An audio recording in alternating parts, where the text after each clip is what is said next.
Hello there, ladies, gentlemen and unicorns. Wonderful of you that you could join at this very strange time of day, at least it is for me.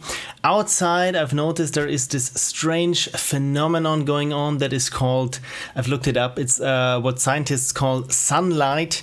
But yeah, right now there's a cloud over it, but it's not the cloud that we know. Instead, it's just some kind of water, steam that's in the atmosphere. It's really weird. It has nothing to do with files or anything. So just so you know that the lighting might change during the stream.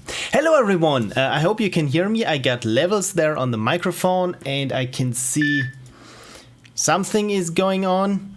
Maybe not, because I don't have an image here in my Twitch stream preview, but this should be good. I mean, I got a bitrate preview and I got apparently viewers. Thank you for dropping by. So I hope that you can see what everything is going on here. Yes, the chat assures me that the audio is fine and even the video is fine. Apparently it's just me that I can't see myself. Let's try and reload the stream manager. Again, as you know with me, there's always something in terms of technical difficulties that is going wrong, and this time, oh look at it, it's me. Everything is fine again. Okay, so again, thank you for dropping by. This time it's at a different time of day. For one thing that I thought it might be nice for people who are in different time zones than I am, or where my streams the streams usually start at 9 p.m. local time here, and for some people this is like 3 in the morning, and tomorrow is Monday for most of us. For some of us it already is Monday if you're in Australia. Yeah, I just thought it would be nice to get an email. No, it would be nice to have to start streaming at a different time. So where are the promised technical difficulties, Frank says, and I'm pretty sure that we will get to them sooner or later. Okay, so for any of you who is new, but I don't think that there are many, because I got 6 viewers and completely forgot to mention on Twitter that I'm going live. So you know what? Let me quickly announce on Twitter that I'm also live playing Ludum Dare games.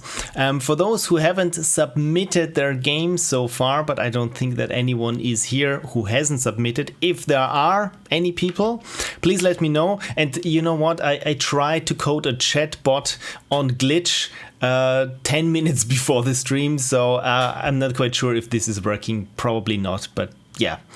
But still, if you let's try exclamation mark and submit as a chat command. Probably it won't work, but ideally it should just print you out the link on where you could submit things. Right. Oh, look at this! It works wonderfully, and it even says link twice.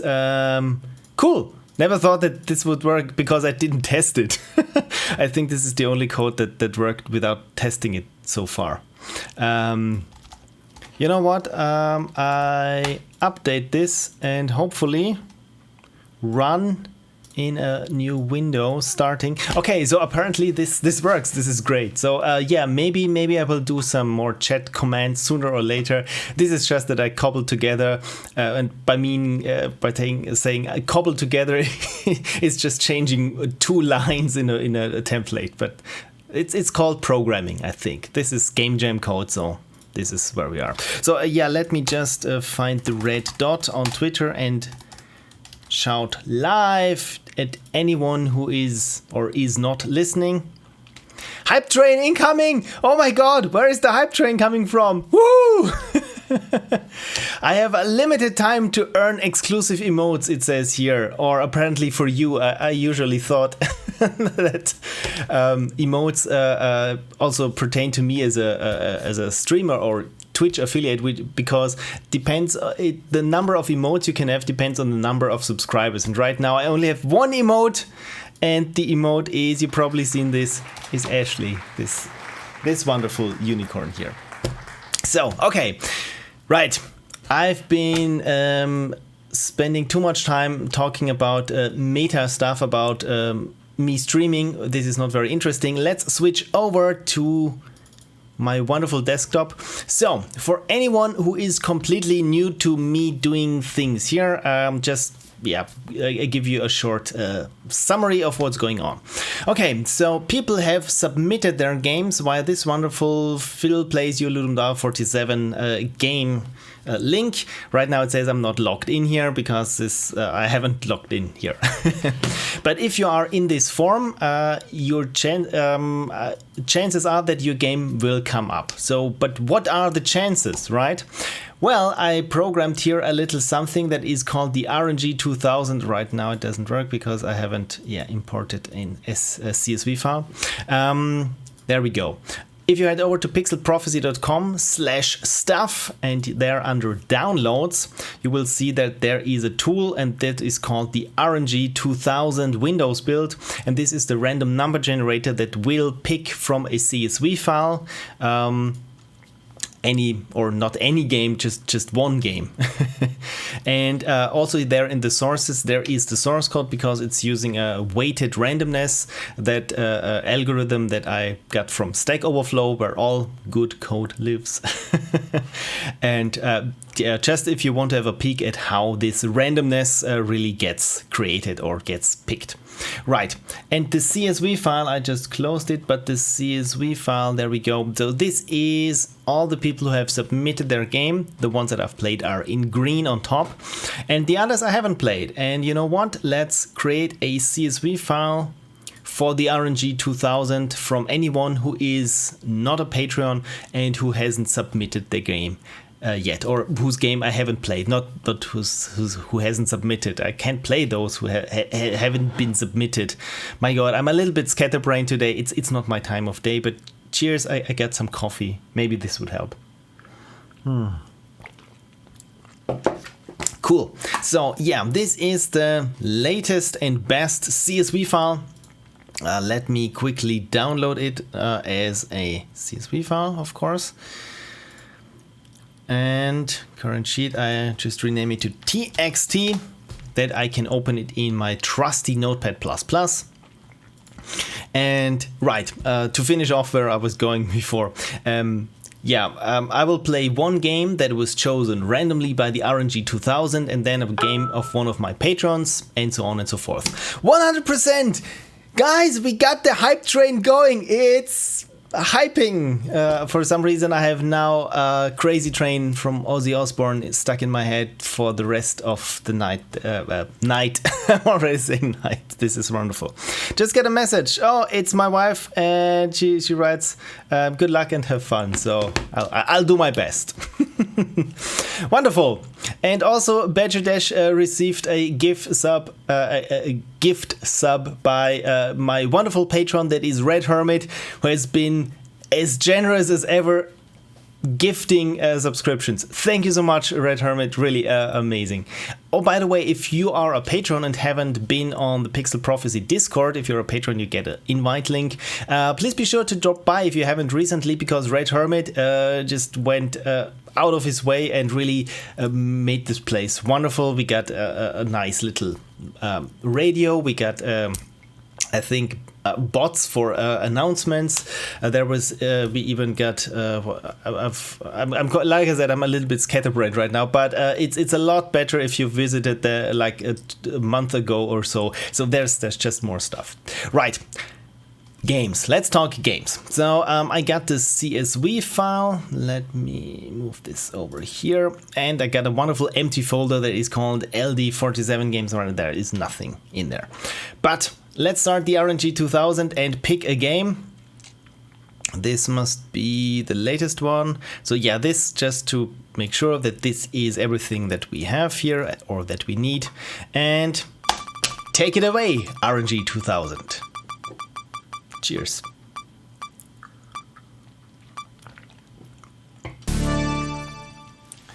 Looped by Leo Red. I just noticed that it's not updating on my OBS Studio. Usually it should read the name of the game that I'm currently playing, and yeah, this is better. Don't mind that it still says Ludum-Dao-46. It's 47, of course. I didn't come around to update this little label here down below because I need to do this in Photoshop and I haven't the font installed. Yeah, never mind, we're playing Ludum Dare 47 games, of course. Wonderful. Okay, so looped. Right. It says CSV line number 5, and this is just so that I can take it out of the CSV. There we go. That games that I've already played won't come up. Okay, so right, I got a checklist. So first, here is the link to the game in the chat. Right, then delete in CSV, paste in chat, line to row in Google Docs. There we are. So let me quickly find it. Here we are, Leo Red. It's a little bit rickety, my whole setup here. Row to sheet, there we go. But I think it still works. One time, sooner or later, I want to come around and make this a little bit more interesting or more nicer, that everything works from the RNG 2000, that I don't have to switch windows and paste in chat and so on and so forth. So, looped by Leo Red. It was his first Ludum Dare, so congratulations on participating. I hope you had fun. And about the game, controls, arrow keys to move, mouse to shoot. And I think the rest we should find on the LD Jam page. Okay, so there we are. Looped by Leo Red. Controls vast, arrow keys to move, and mouse to shoot. Okay, so this looks very straightforward. I would assume we are in this loop here, and this must be the thing that we control. Cool. Game engine G Develop 5, Sound BFXR, Bosca Kjoil, Kenny Assets, and Art Inkscape, and also Kenny Assets and Cooler. I have no idea what Cooler is or Kenny Assets, but apparently must be those. Looped is a shooter game where you are stuck in a loop. Circle. There will be enemies that can shoot at you, and you have to keep them away from the loop or it will shrink. Interesting. You have to avoid the bullets by moving using the arrow keys vast, or you will die after 10 hits. Okay, so we got 10 hit points. But you can attack them by clicking the mouse where you want to shoot. This game was made for Ludum Dare 47. Cool. Doc Frankenstein says, no, why Bosca? Did I butcher the name again, or is it a bad program? Please let me know. I have no opinion on Bosca Kjoil. I've researched just once how to pronounce it, and there we go. Changelog fixed VAS support, fixed the hitbox for players and enemies, and fixed you lose text not showing in correct place. So I think this is very fine. Those are fixes that are allowed within the rules of Ludum Dare. Right, let's get the Windows version of Looped. And 66 megabytes. Okay, so I'm assuming there is a lot of music in there. Because 66 megabytes for those graphics, yeah, I wonder where all the megabytes are. But then again, it's a Ludum Dare or a jam game, and we all know when you try things out and you forget some of the assets, and then they end up somewhere in the build, and it's for gaming archaeologists to dig through your code in case they're interested, and to see what assets you didn't use there. Oh, there was some more hype train going on, and I received a level 1 hype train emote. It says here, this is only visible to me, but I'm assuming I'm not the only one. So wonderful. I have no idea how hype trains work, but let's get all aboard. And oh, the download already has finished. Lady Missile says, oh dear, I will have to introduce you to Kenny Assets. It's a guy that does a lot of free assets for gamers. This is amazing. I have no idea, didn't have any idea about, but apparently they didn't kill Kenny, those bastards. Okay, so let's call this looped, right? Because it just says here game Windows 2. So yeah, first bit of feedback, you might want to give your zip file a different name, maybe your username and LD47 and then the name of your game or something like this, just so that it's a bit easier. Okay, so I can see here what makes this thing so big. It's this looped exe file that's 99 megabytes. We got a Swift shader DLL, and we got even FFmpeg there. This is interesting. So yeah, I have no idea what this is going to be. Oh, it's Chromium, so this might explain it. Okay, cool. Wonderful. Let's get looped. Can I make this full screen? Apparently not. But I got 2 buttons here. And okay, game engine made by Mithil M for Ludum Dare 47. So the music is an acquired taste, I would assume, but yeah, let's try the game. So 10 hit points, and I need to shoot. Okay, so they take multiple hits, and the bullets are extremely slow. And when one gets closer, oh, okay, so I can click multiple times. Okay, so this is helpful. By the way, I'm not a fan of the sound right now, because it's just a square wave. Okay, so the trick is if my... Oh, this is interesting. If my loop is very small, then it's easier to defend, of course. But of course, I don't have a lot of wiggle room. Let's try this again. Don't have a lot of wiggle room to, yeah, to dodge the bullets. And of course, when I hit the enemies, they also get smaller. So this is a nice, interesting mechanic in terms of, yeah, the more you get to your goal of diminishing the enemy's hit points, the harder they are to hit. So, okay, what would have been nice would be a possibility to just hold down the mouse and keep shooting, because apparently there is no penalty for just, yeah, constantly shooting. Man, those small things are not easy to hit. But this is an interesting concept, especially that I'm constrained to this circle in which I'm operating in. But I'm not doing too good, I think, right now. But yeah, still got 3 hit points. You know what would have been nice or interesting at a certain point, that I get more hit points, or that I manage that maybe my circle, my loop grows back again or something, because right now I can see that I'm not doing too well. And even if I try to be, yeah, not as bad as I'm right now, even then I'm not getting any rewards for it, apart from that I could go on longer. And the other thing that for this kind of game, it's very arcadey, right? It's something that could have been in the arcades in the early 80s, because it's very simple, it's very pure. Let's give this one more try. It's very simple, it's very pure, and of course when I say a game is very arcadey, what I'm constantly looking for then is some sort of high score. My god, the bullets are so slow. But I assume that because of the slow bullets, this is also something that you have to take into consideration. Otherwise it would be too easy, right? So I think those are all clever choices that were made about how fast I can move, how fast the bullets move, how fast the enemies move, and of course that they scale down in size, so that I constantly have to be on the lookout, that even if I manage to shoot most of the enemies, of course, look at this, now those little dots there, they are so much harder to hit. So I also the bullet size, of course, the projectile size, this all makes a lot of sense.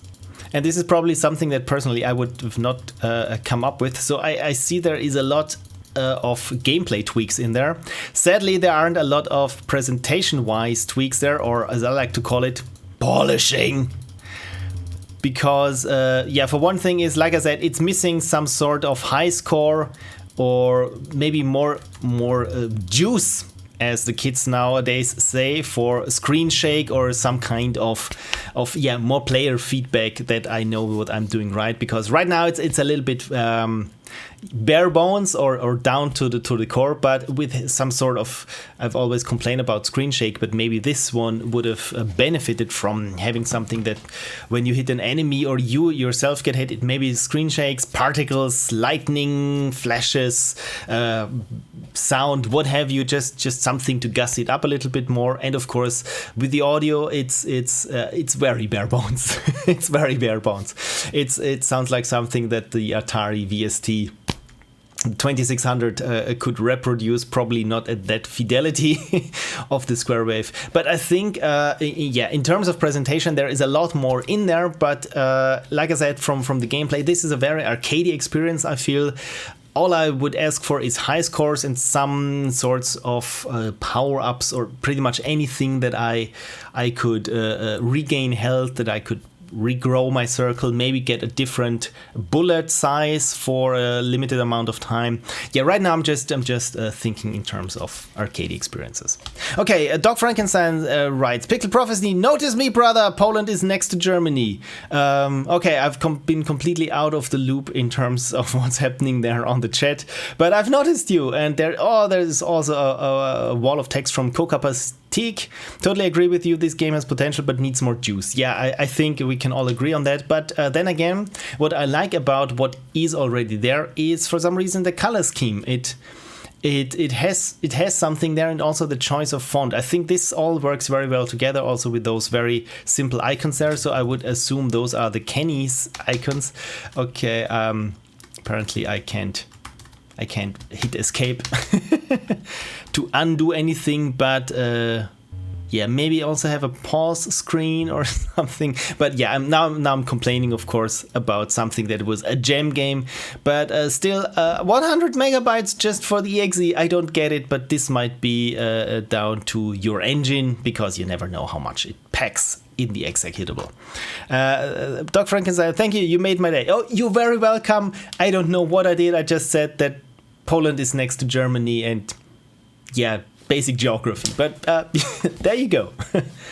For example of too much polish, Frank says, I played a game earlier today with a description that started with, enjoy this water shader that I spent the majority of my 40 hours making. Somehow the actual game mechanics were missing. I'm not one of the people who could ever complain about missing gameplay mechanics and emphasizing over presentation too much, because I think this is my number one vice.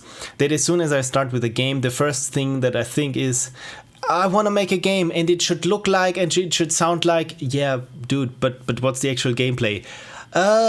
Those are just technicalities. Let me draw something for you that is nice to look at in the game. And this is also what happened more or less with my Ludum Dare 47 entry. Somehow I managed, because I spent way too little time sleeping and I just wasted myself over this weekend. And somehow I managed to get some sort of game in there, but not a lot. But at least it looks nice. It looks nice. So again, yeah, this was looped by Leo Red, and thank you so much for submitting. I give this game 2 thumbs up, and my feedback, well, I've said it as I was playing it, so there we go. Right, so the next game shall be one of my patrons' games, and where do I have them here? Yes, and it is Yngvar's game. If you are here, Yngvarr, please let me know, because I think it was Yngvarr who also asked me if I could do a stream at a different time sooner or on a different day, because it was, yeah, for Yngvarr it was not too good, because I think from the time zone it was 3 in the morning when my stream usually starts, so yeah, and when you have to work the next day in the morning, it's not too good. So, right. Let's know I'm creating a new CSV file. This is not what I wanted. As always, I have here in my fields menu, I have 2 options, and I named them myself and keep mixing them up for years now. So Yngvarr is here. Wonderful. Hey, this is great.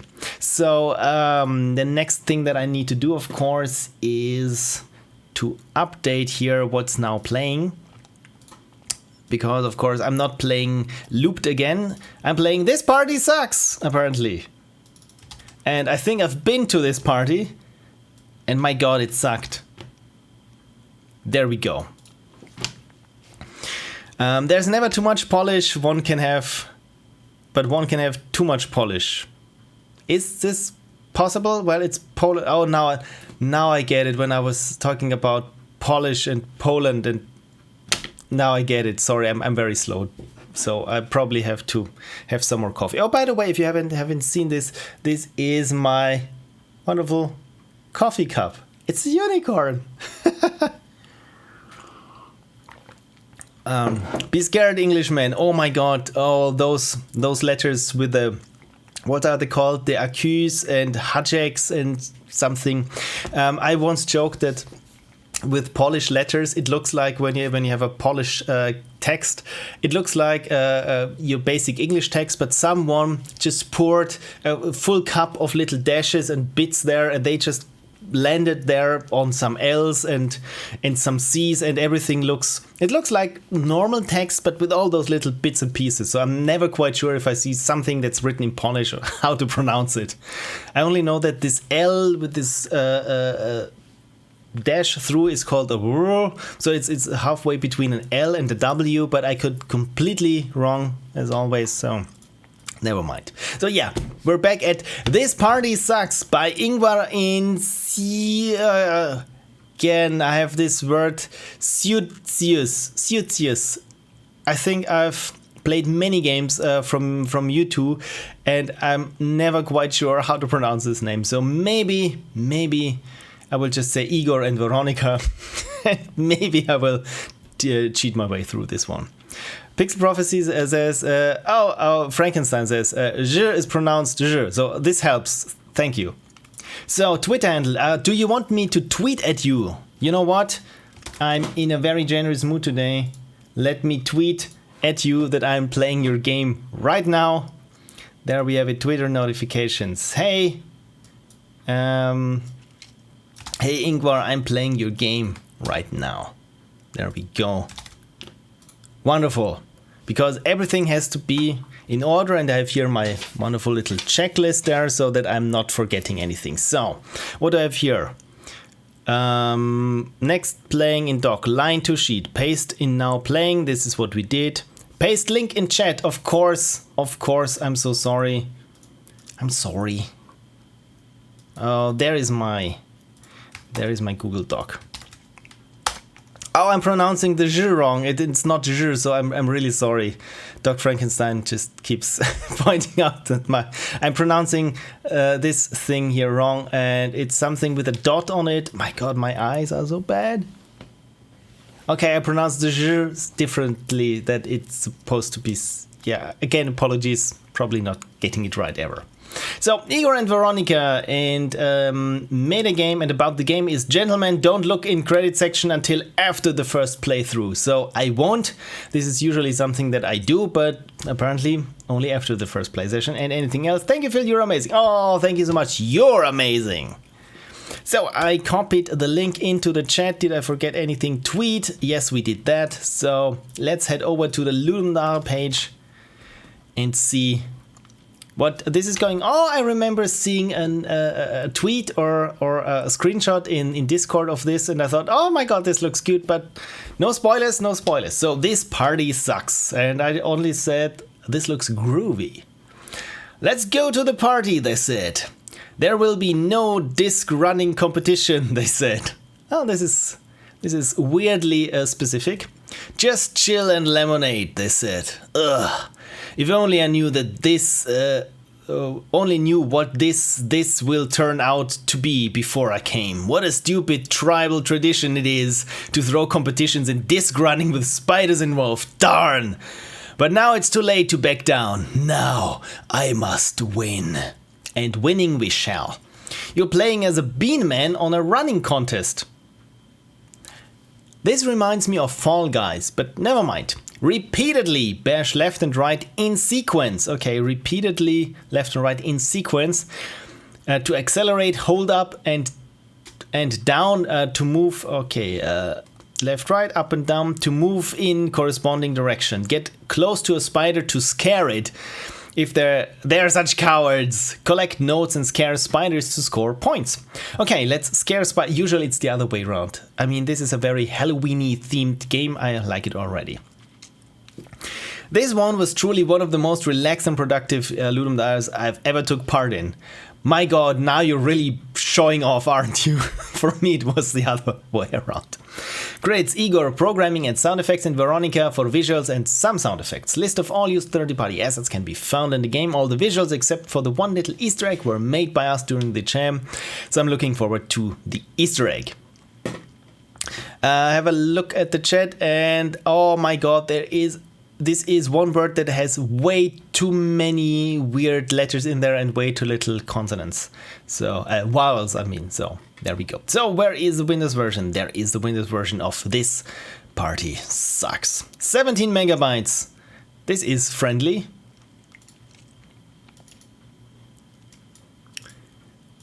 And it's just 2 files, a PEG file and an exe file. What is this, Godot? It looks like it. Cool. So let me get my party hat on. That is just headphones. And let's see how much this party sucks. Okay, so this is wonderful. I already like it that the difficulty is in rotations per minute, revolutions per minute. This is for the younger people among us. This is on some record players. You could set how fast they would spin the disc, because some discs were mastered at different speeds. And my god, I'm old. Okay, let's have a look at how to play.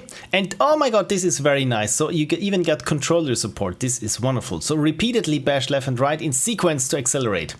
So in sequence, and up and down. Okay, this is good. Get close to a spider to scare it. There is such cowards. Look at this adorable spider. This is just cute. Collect notes and scare spiders to gain points. Excuse me. So options, we got sound effects and music. Of course we want to keep them on, and even remap controls. My god, this is very, very nice for a game jam, because usually it's just throws you in the game if you're lucky. By the way, I also like this 90s background there. I recall reading Mickey Mouse, those little Mickey Mouse comic magazines for kids back in the 90s, and many pages, especially the editorial stuff, look like this background. I like it already. Doc Frankenstein says, we need a Constantinopolitan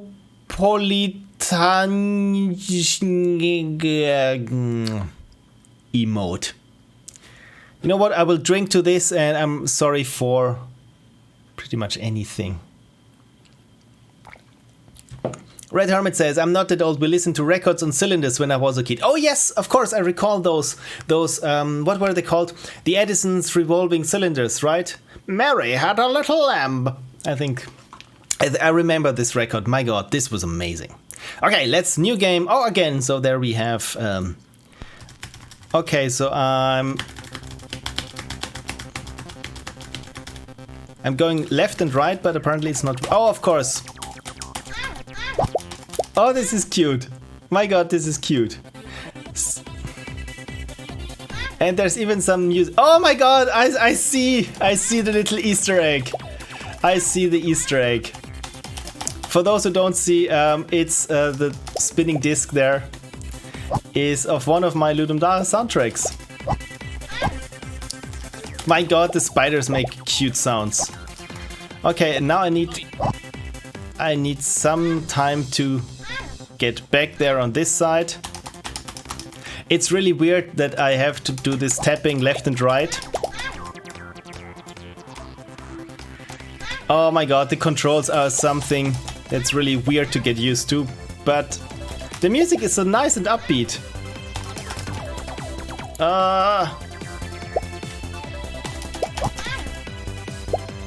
Okay, I really have to concentrate when I'm playing this. And what are the spiders shooting at me? Oh no, god. Oh no. Oh no. It's a new record at least. It's a new record. By the way, if I'm not quite sure that I could express myself properly when I was in the thick of the game, the little Easter egg, it's the label in the middle is one of my Ludum Dare soundtracks. So this is very nice. Thank you so much for including this little Easter egg. Yngvarr says, Hope Pixel Prophecy doesn't mind the Easter egg. Of course I don't mind the Easter egg. I'm not Disney, right? Oh my god! So it's a different record this time with a different soundtrack cover there. This is wonderful. Thank you so much. Okay, so in terms of feedback, what are my thoughts on this? I think the controls, right? The controls are the big gimmick of this game, apart from not being able to move backwards. Oi! Okay, so... Oh god. Oh god. Like I said, the controls are something that I probably will never get used to.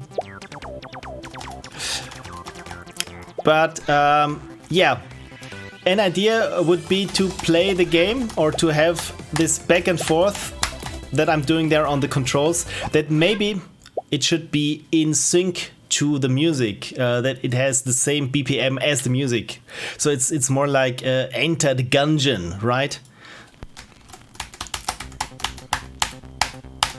Something along those lines, right? And the better you are at hitting it, maybe you even maybe get points if you're on the beat, right? But I very much like the idea, and this, like I said, very weird playing field there. I don't think that I've played a game where where I'm on the section of a circle and I'm just moving in and out. So I give you that this is very, very fun and creative. Oh god. My god, those spiders are pretty pesky. But I'm getting the hang of it. It's like with asteroids. Because at first, when I was first playing asteroids, I really had a hard time. Because I was used to... But yeah, when I push left, I want my spaceship to go left. Oh god, this was not good. So yeah, I didn't beat my record there. But you know what, let's try it at 78 RPM. Let's see.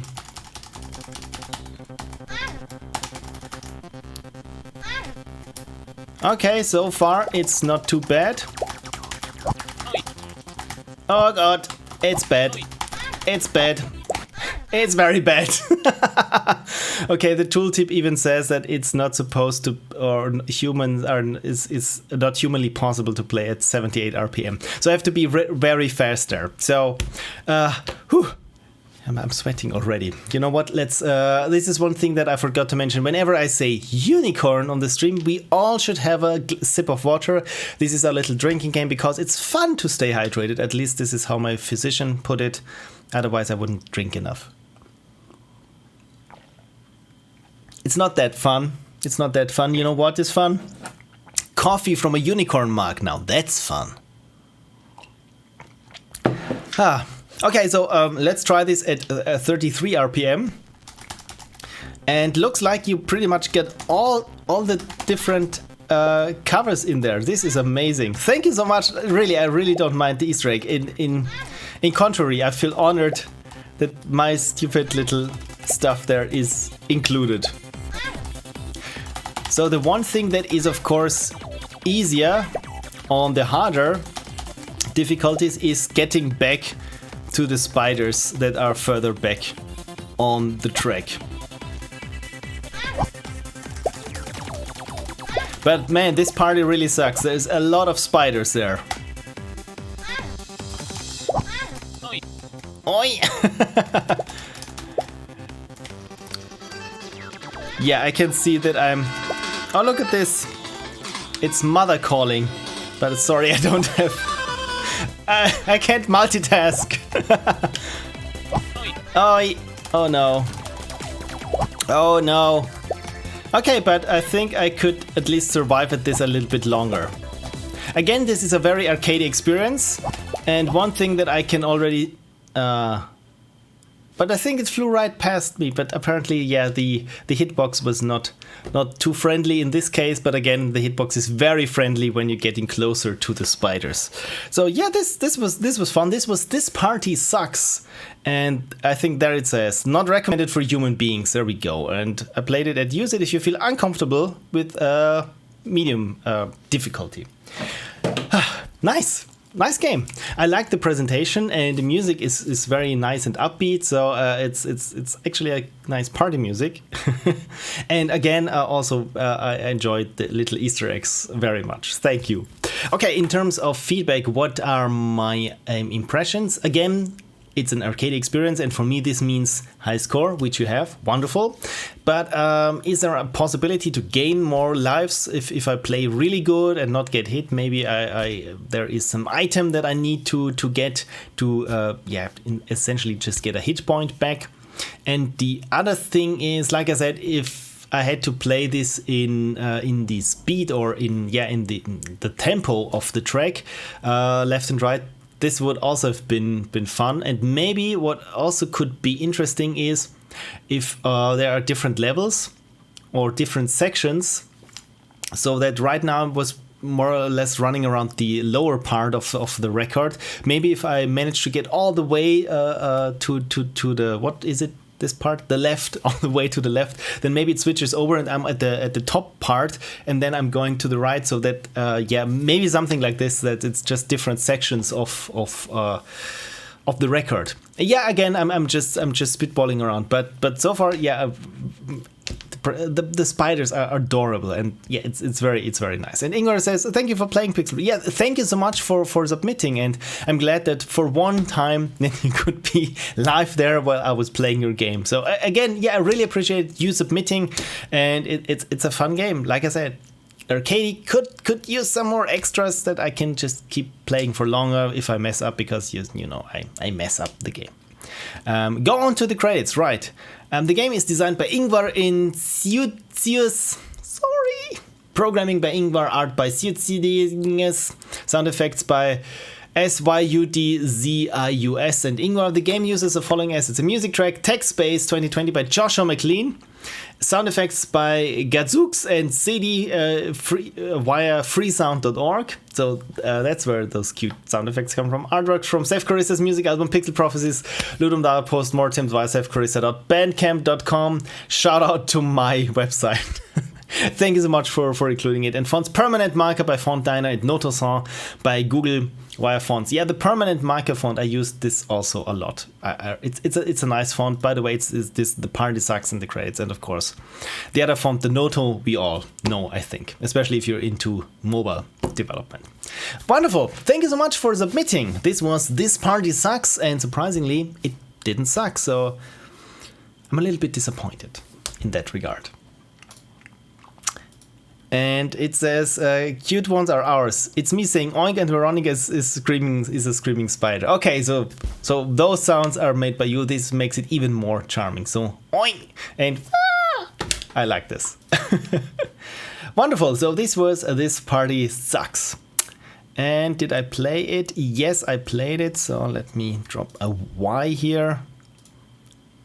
And because I'm super organized, I will also give this already the green color. Right. Let's have a look at the CSV file or at the entries. Did anyone submit their game right now during the stream? And the Frogman submitted it 1 hour ago. You know what? I'm not quite sure if I really have the latest CSV file. So let's just create a new CSV file from this, just to be sure. But I think this is Total Shipwreck by Frogman. Yeah, it's already on the one that I have, but sure, why not? Let's chat while this thing here. My God, this is the slowest script ever. But there we are. The fun thing is, if you look back to computers like the Commodore 64, if you hit a button on the keyboard, I mean it's more or less like a hardware interrupt in a sense, because it's just so quick. So I don't know how little milliseconds it takes if you hit the D button to show up as a D character on the screen. Nowadays, there is so much abstraction and layers of abstraction in between there that I think it goes, I've read this somewhere, that if you hit a button in Chrome, it goes through a million lines of code before it actually shows up the thing that you just entered. It's amazing. And Commander Stitch is here. Oh, I got here as soon as I could. Thank you so much for dropping by. Oh, I hope you didn't speed or anything and get speeding tickets or something. But it's really appreciated that you managed to drop by. Okay, so let's download this. Where do I have this CSV file? And rename it to TXT.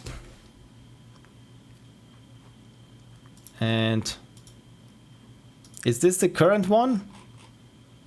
Oh, apparently I downloaded it. I think I downloaded it in the wrong directory. Otherwise, it would have asked me if I wanted to overwrite it, right? So yeah, I'm in the LD47 games and not on the desktop. So this is the problem. Good that I've spotted it. Yeah, this looks more like it. And Charbert Gilbert is here, or Charbert Gilbert. Thank you so much for dropping by. Hi. Right, okay, so let's have the RNG 2000 pick our next game. And hope I didn't miss anything. So Phil plays, this is the current CSV file, I would assume. And spin the fortune. Where's my coffee? There's my coffee. Damn good coffee. Loopscape by Tolga. So, what's Loopscape, you might ask? And I will paste the link here first in the chat to Loopscape while we find out ourselves. Of course, I didn't look at... Oh, there it is, number 40. This was lucky. I didn't recall which CSV line it was so that I could take it out of the CSV file. So let me find it here. Loopscape, there we go. Row to sheet. Yes, this is the right one. What do I have? Delete in CSV, paste in chat, line to row in doc, tweet at. Is there a Twitter handle? No, there is not, so I'm not tweeting at. And there we go. Total Shipwreck by Frogman. No, this is not the one. I'm sorry. I'm sorry. This I missed the wrong sheet. Sorry, Frogman, if you just submitted. And sorry for getting your hopes up. I hit the wrong line. Okay, so there we go. Loopscape by Tolga, and there also is no Twitter button there. I'm sorry that I can't tweet at you, but apparently if you're not on there, it's like screaming into the void. And if I feel like screaming into the void, I can blog or something or make a podcast. Pixel Prophecy says, oh yeah, this was just me pasting the link. Wonderful. Just looking at the chat and seeing my nickname there, and it was my... Never mind. Okay, so it was their first game. No, it was not their first game. Sorry, like I said, scatterbrain today. And the link is, and about the game, it's a horror game. And you already know that I'm not too fond of horror games. I love making horror games, but I'm very squeamish when it comes to playing horror games. So I hope, I mean, it's sunny outside somewhat. You are all here.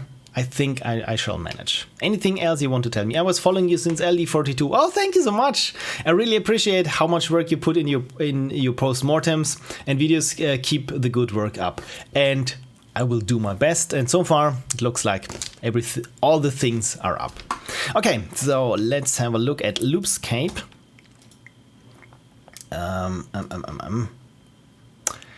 There we go. Yngvarr says, could be automated more, but it's just fine.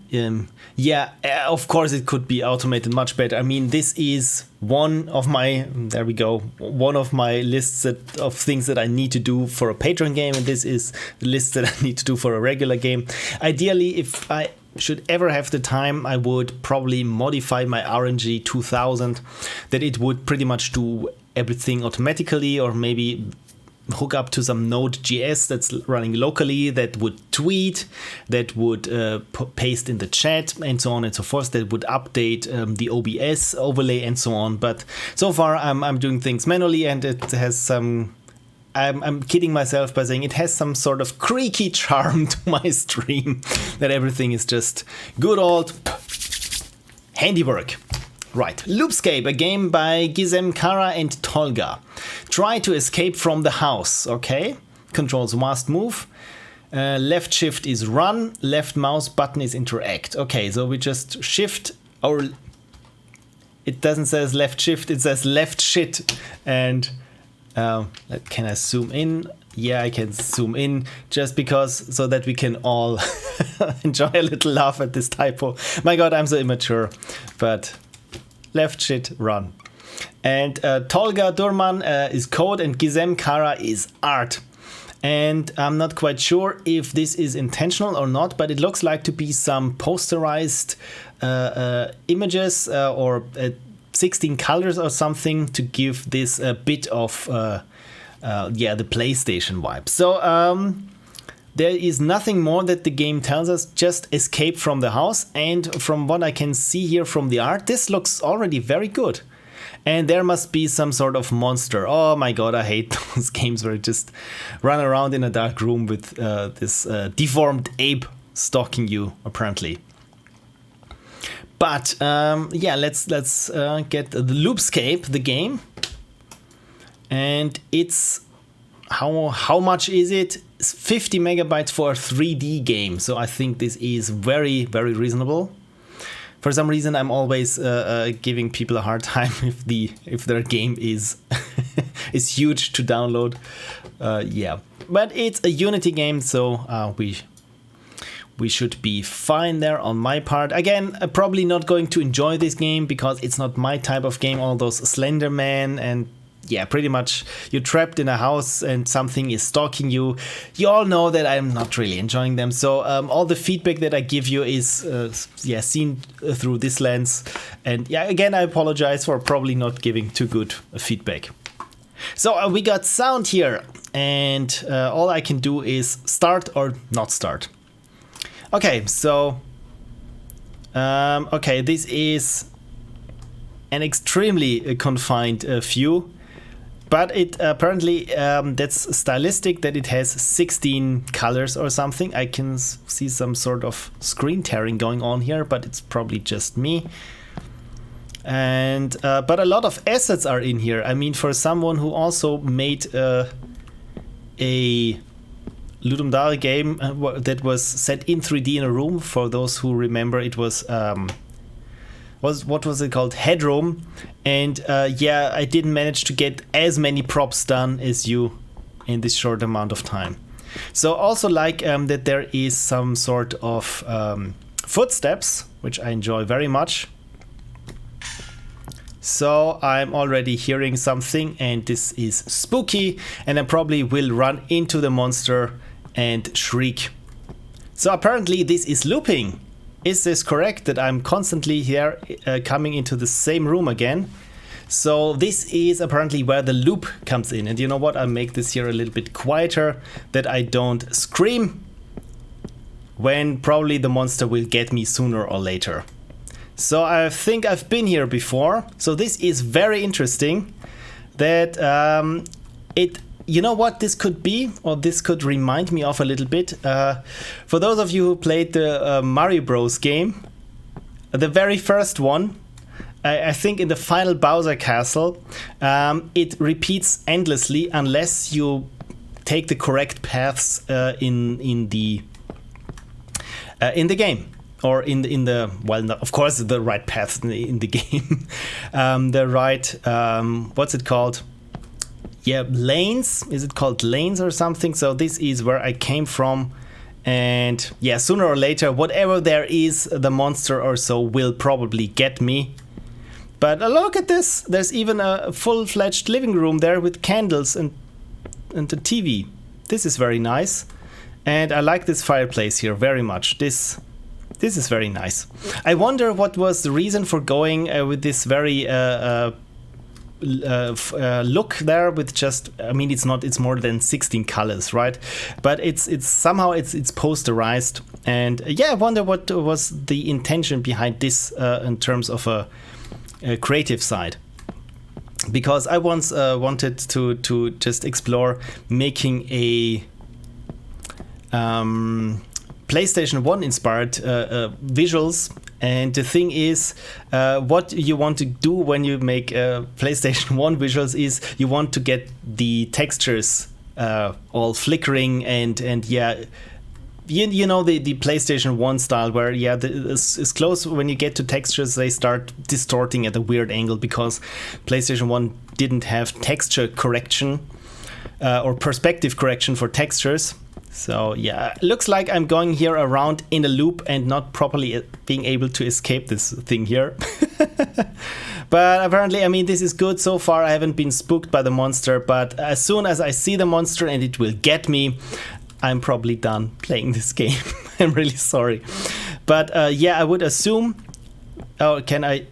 To interact, the door is locked, need a key. Oh my god, so all this time here, I didn't really understand that I needed a key there.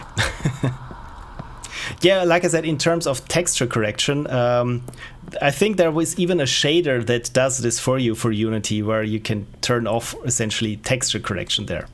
So again, I'm looking for a key, right? So could I interact with anything here? No.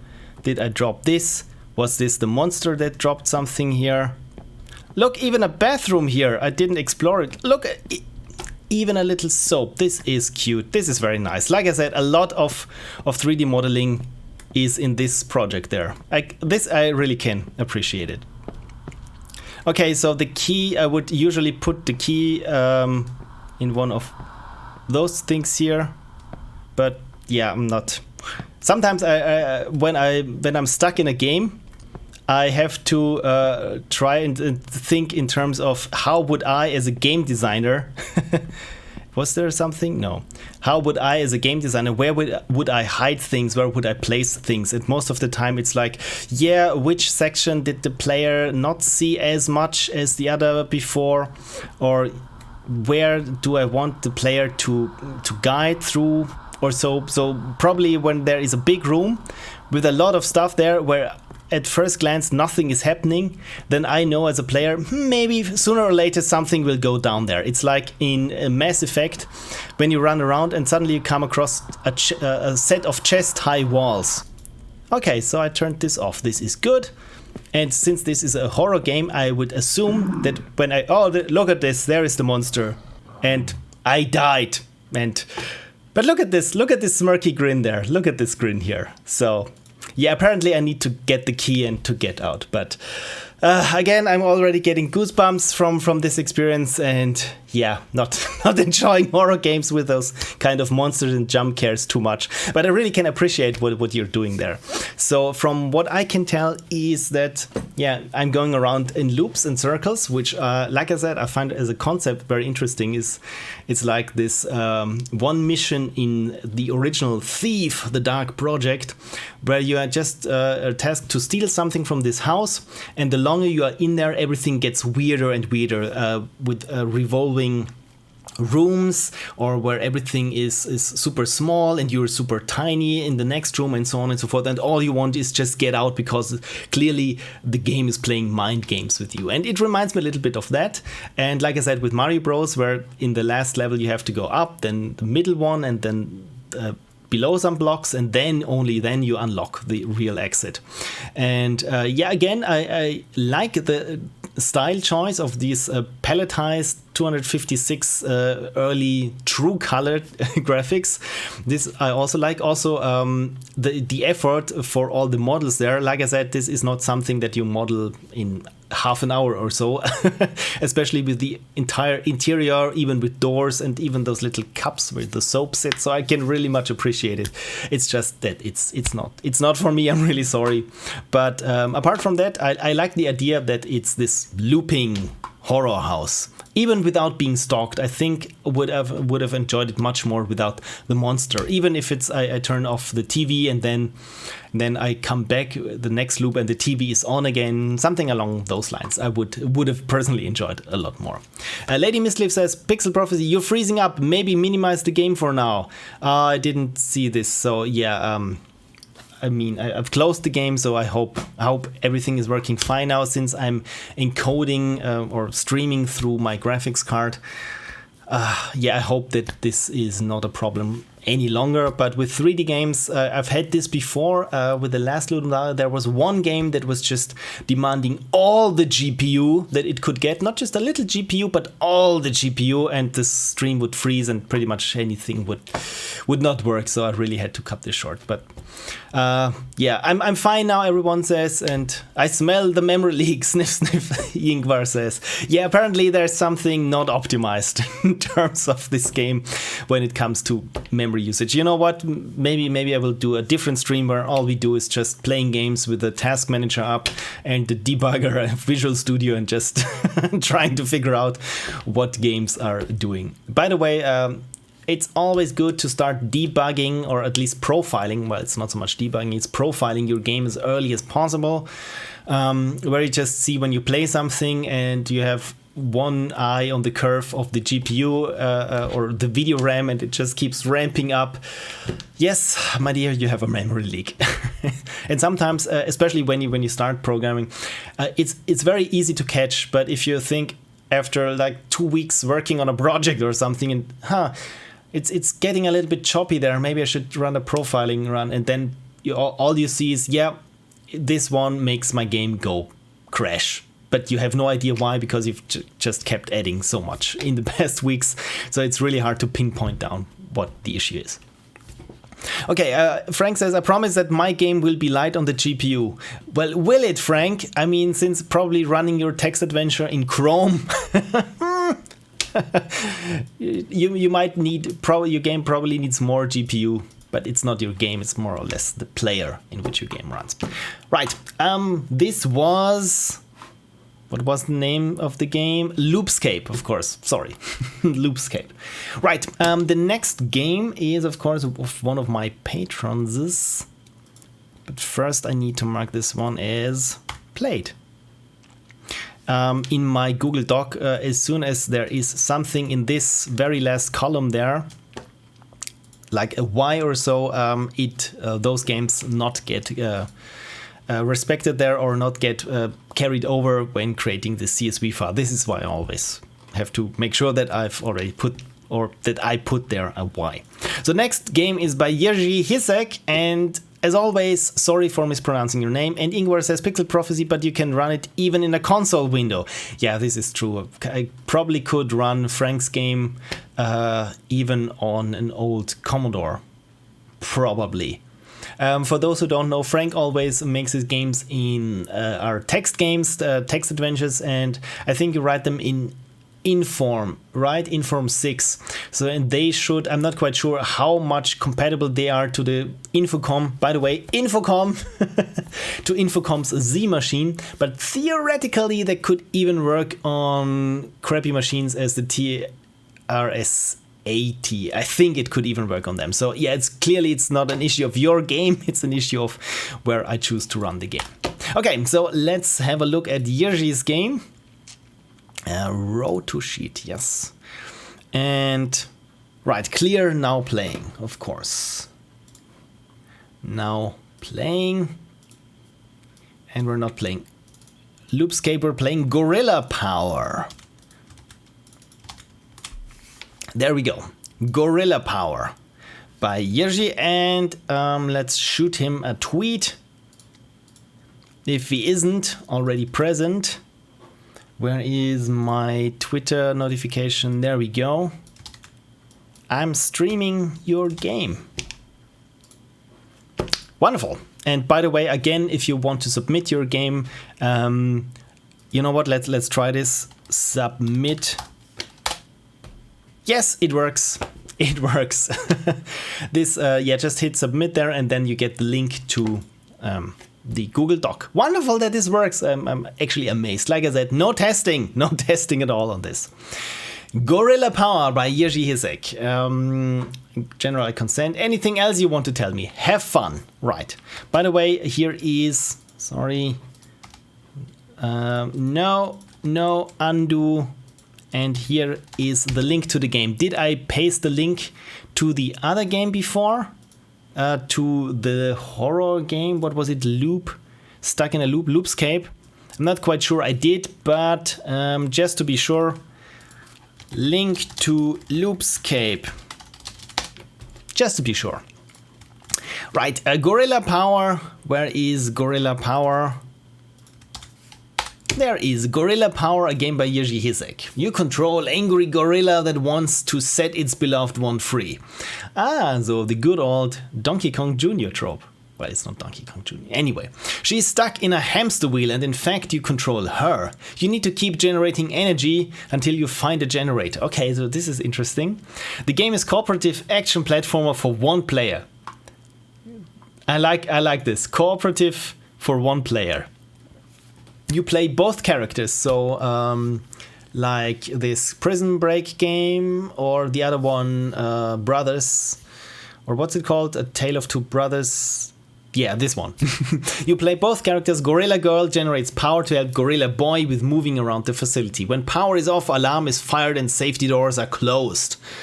There are also guards. They can shoot you if they are alerted. If you need to get rid of the guard, just get close to him. Gorilla will do the rest. Gorilla will do the rest. Beware, the game is a bit violent, but very short. Violent and short. This is how I like my games.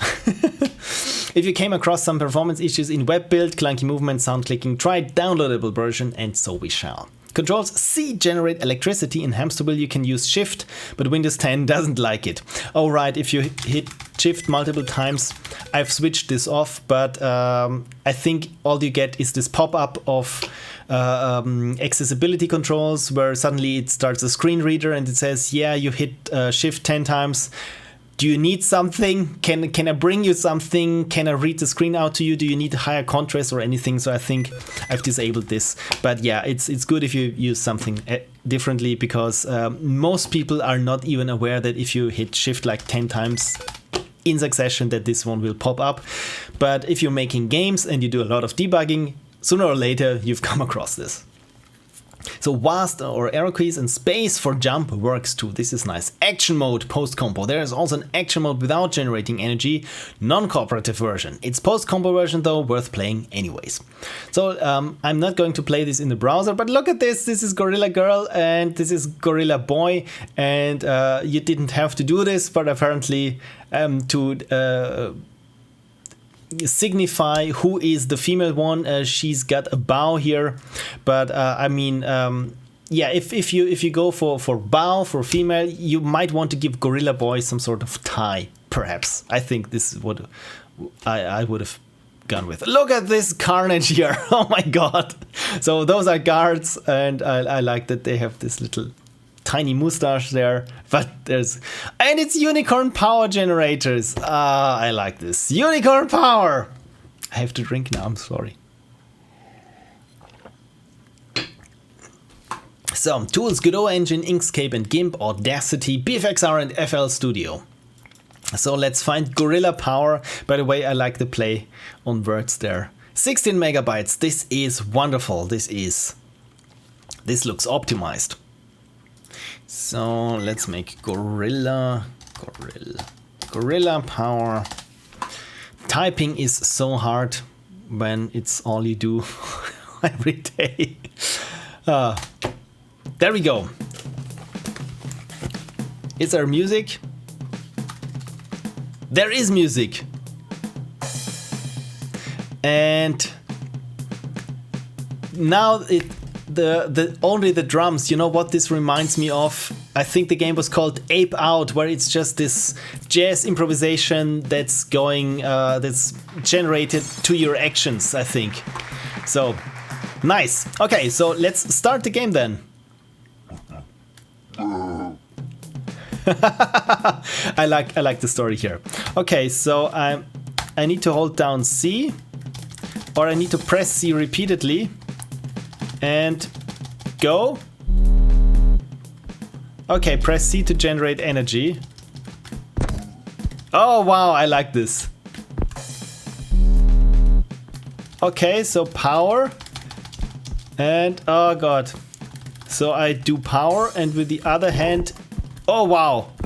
Oh my god, is this violent. By the way, I really enjoy the controls. They are super snappy and super fast. So, oh my god. I know what you mean with cooperative. It's going to be a bit of a problem.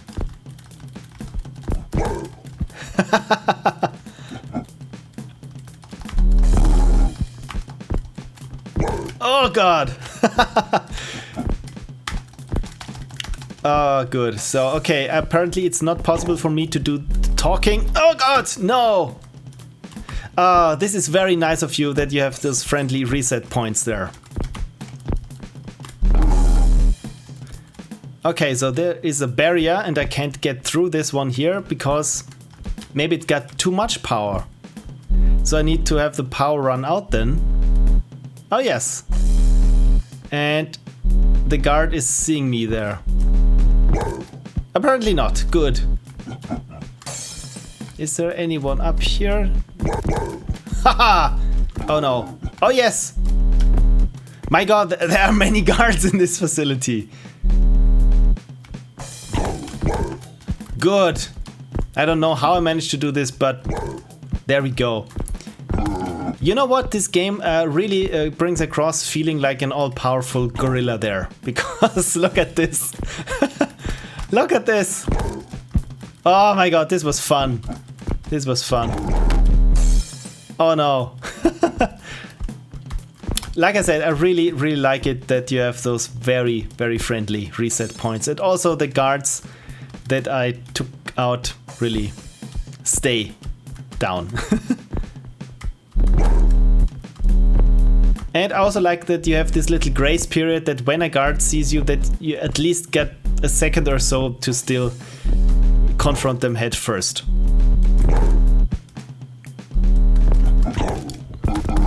Like this. And there we are, unicorn power generators. And apparently we got the power. Oh!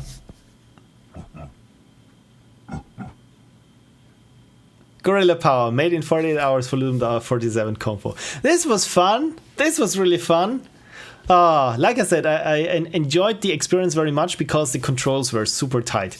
At first I thought I need to constantly tap C for that I don't know, I build up this power meter or something. But apparently I didn't. Because this I liked very much. Otherwise, I mean, it's... Okay, to collect my thoughts. I liked it very much that that I could just rotely hit C to keep generating power, because at some point I needed to cut off the power to get to this one guard. So this I liked very much, so that I have to make an interesting decision with Sid Meier's words to advance in the game. So it's like I said, if there is something that you always want to keep doing in a game, then you probably want to automate this for the player. It's like in Command & Conquer, I've been playing Command & Conquer again, it's the ore collectors or the gatherers, or what they are called, the Tiberium harvesters, and you don't have to always click them. Yeah, this is the Tiberium field, and now collect this and then go back, because this is something you always need. So it's a good thing that this is automated. And yeah, with this game, of course, you can't have it automated, the power generation, because you need to have the power as a gorilla. The other thing that I liked is the controls. They are super snappy and not too floaty, and I like the speed of the gorilla. And also, as I've mentioned, I enjoyed it that I could just jump into one of the guards and the gorilla would do his gorilla thing there. And yeah, it really felt like I'm the all-powerful gorilla. And even if I don't manage to remain the all-powerful gorilla, you got nice checkpoints that I could always be resetted that I always would jump back to. And the dead guards remained dead. And my god, the carnage, all those blood, and the screen shake whenever I hit a guard. This was very fun. And look at this, you even managed to cram in some sort of cutscenes there with dialogue. It's not a lot of dialogue, but it gets the point across wonderfully. So I give this game 2 thumbs up, and as always, my god, 48 hours and so much gameplay in there. This is quite disheartening to me. But this was Gorilla Power, and I enjoyed very much it. It's the unicorn power generator. Wonderful. So this was Gorilla Power, and let me have here another sip of my... Really have to show this to you. It's the magic of the unicorn cup. Coffee tastes twice as good from one of those. So what's going up in the chat? Not so much. Red Hermit says it incorporates great game dev techniques, checkpoints, leniency on alerting guards, giving opportunity to still take them out, good controls. Yeah, you probably summed everything up in one sentence that I struggled with 3 minutes to put into words. So exactly that. I second that. Good. Where's my other checklist? The RNG 2000. Let's first see if anyone else submitted their game. In the meantime, no, the last one was from Frogman, so I think, did I take out the Loopscape? I think I did, yes. So this is the list our RNG 2000 will operate on. More coffee.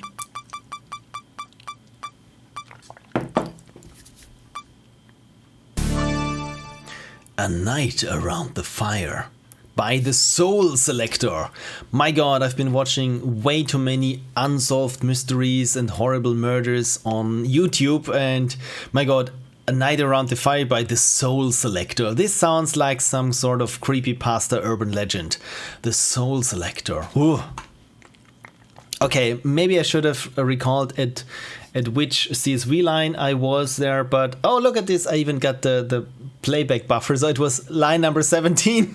This is great when I can watch my stream with the delay on it. Wonderful. So, 17. Let me look it up here. So a night around the fire. There we go. Row to sheet. Then paste the link to the game in the chat. There we go. And we got a Twitter handle here. This is also good.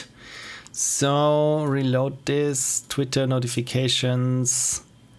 There we go. Wallbang16. Copy. Paste. And there we go. A Night Around the Fire by TheSoulSelector. And there is nothing that TheSoulSelector said about their submission apart from posting the game. So, excuse me, this is all we have to go on. A Night Around the Fire. Is this big enough for you to read along? No, again, sorry. Ugh. Is this really coffee or something that's disturbing my poor stomach? A Night Around the Fire is an endless runner hider. An endless hider. Now there you got a great elevator pitch line. My game is an endless hider. Procedurally generated levels, different each run. This is nice. Newsflash, Android version added to the itch.io page. Controls, left mouse button, nothing more. Hold to hide, release to run. This is interesting, I like this already. Having a lovely time around the campfire. Sweet memories are made of nights like this. But this stream is about to turn into a nightmare. All is fear and running. But wait, haven't we seen this before? This boy, it seems, is running in circles. Ah, there we go. You are not this boy. You control his will to survive. Should he be cautious or bold? Feed his instincts, but his actions are his own. Let us all wish him the best of luck. Okay, so this is a very Halloween-y game, all right. So instructions is just click and hold. Around and around he goes, if only he could run in a straight line, but alas, it is what it is. Oh my god, I enjoy the visuals very much so far from what I can tell. It looks like Limbo meets Minecraft meets Roblox. This is weird, or maybe not just Limbo, a little bit of Inside there. I mean, it's the same game, essentially. Yes, I said Limbo and Inside are the same game, essentially. Prove me wrong. Solo effort on a busy jam filled with distractions almost got through my list. Oh, this is amazing. If this means you almost got through your list, I wonder what else is there. Bug fixes post-jam, multi-spawn on titles actually fixed, skip intro on, camera position glitch fixed, music not loading glitch fixed, total distance added to credits as requested. This is cool. My current best to beat distance ran, okay, so half a kilometer, 565 meters. This is from the developer, and we all know game devs are not that good at their own games. So it's a web game or on Android, as they said. So apparently we're going to play this on the web then, and let's hope that there aren't any sound glitches or anything. Also enjoy here the choice of font. So let's run the game then. And since, yeah, it's a Unity game, let's hope that there aren't any glitches there. TheSoulSelector. Like the music. Like the music, and of course also the presentation. So let's just run and hide. So what is going on here when I'm not doing anything? So this must be the intro. Okay, so this is nice. So let's click something, and this is hiding. Okay, so maybe we want to keep running because there's something going on there in the background. Okay, so let's hide here.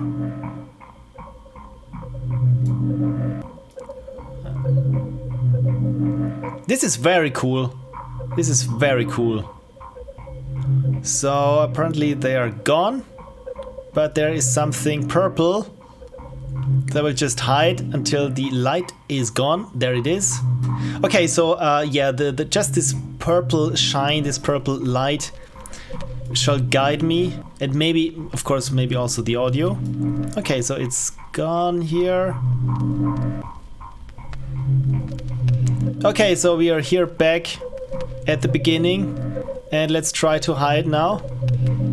Those are weird aliens. Oh my god, so this thing here is scanning. I don't think that we can... that it will... Okay, run! Run! No, hide! Hide!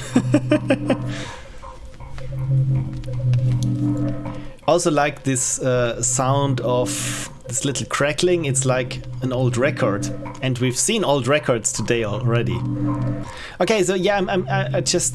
all I can do is hide now. Should we make a run for... No, hide! Hide! Hide. Is it gone? Again, I will use just the little lights there, the indication if there is something that is close to me, but apparently there is not. So the light just vanished. But also with the animation there and how my character is trying to find the nearest hiding place. Like I said, I really like this. I really like this. It's also very arcade in a sense, but not in sense of the presentation. I mean, this looks already like many finished indie games look like. This is very cool, very cool. Okay, cool.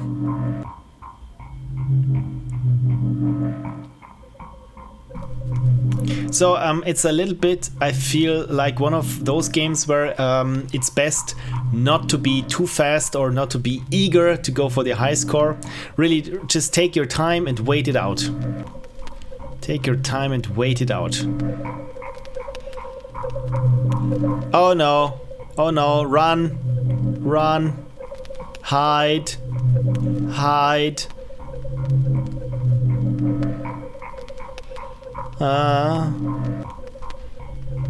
Okay, now run. And now hide. Hide. Also from a programming standpoint, I really like this, that the character itself looks for a hiding place. Because like I said, all I'm doing is just holding the mouse button. So this is very clever in terms of how many or how much controls you actually need. Because I feel this is something that might be overlooked a little bit, is that you really don't need this a lot of complexity, or a lot of, well, it's not complexity, it's you don't need a lot of complications for complexity, right? So let's hide here. And wait for the purple light to vanish. By the way, does it glitch out or something, or do you have a solid stream here, or are the graphics again a little bit too taxing on the stream?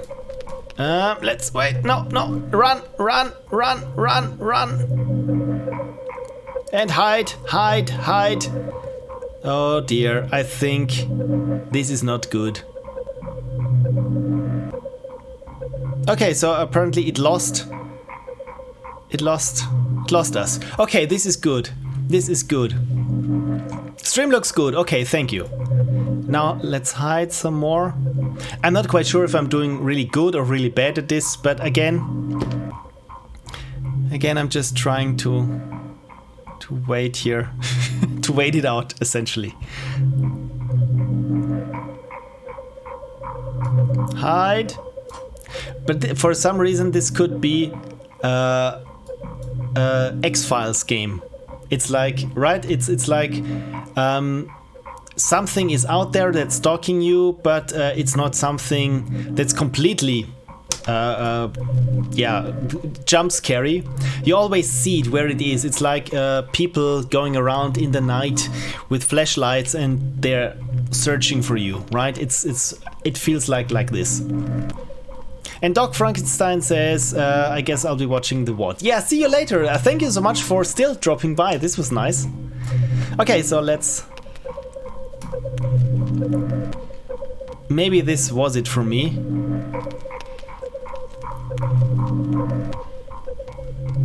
Okay, seems like I've dodged a bullet there.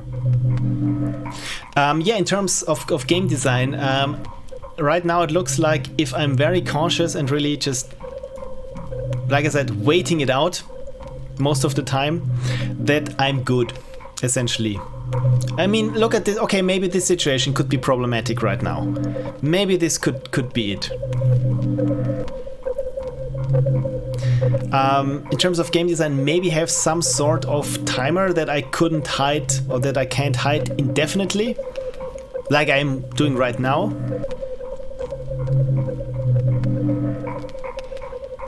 Okay, let's run.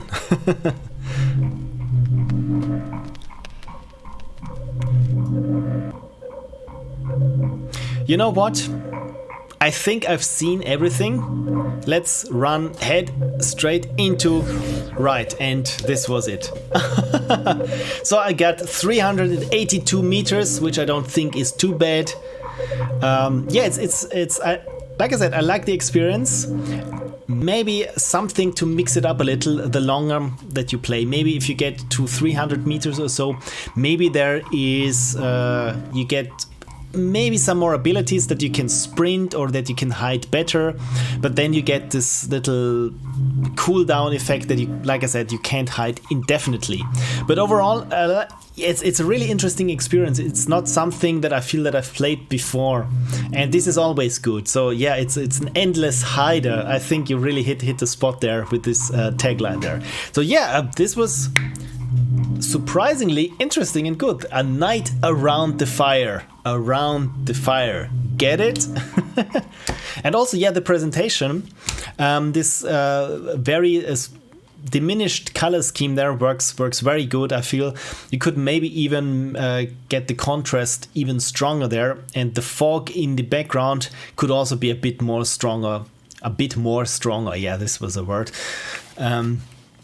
I feel that, yeah, there is already so much there in terms of presentation that I don't think that there is any much more that I could suggest. Only that maybe that the smoke here or the fog here has this sort of origin point from which it goes out like some sort of Brownian noise. It's just originating from one certain point. But again, this is just really, this is just peanuts there. You see it here, this one here. It's like, yeah, it could be maybe a bit more softer, something. I don't know.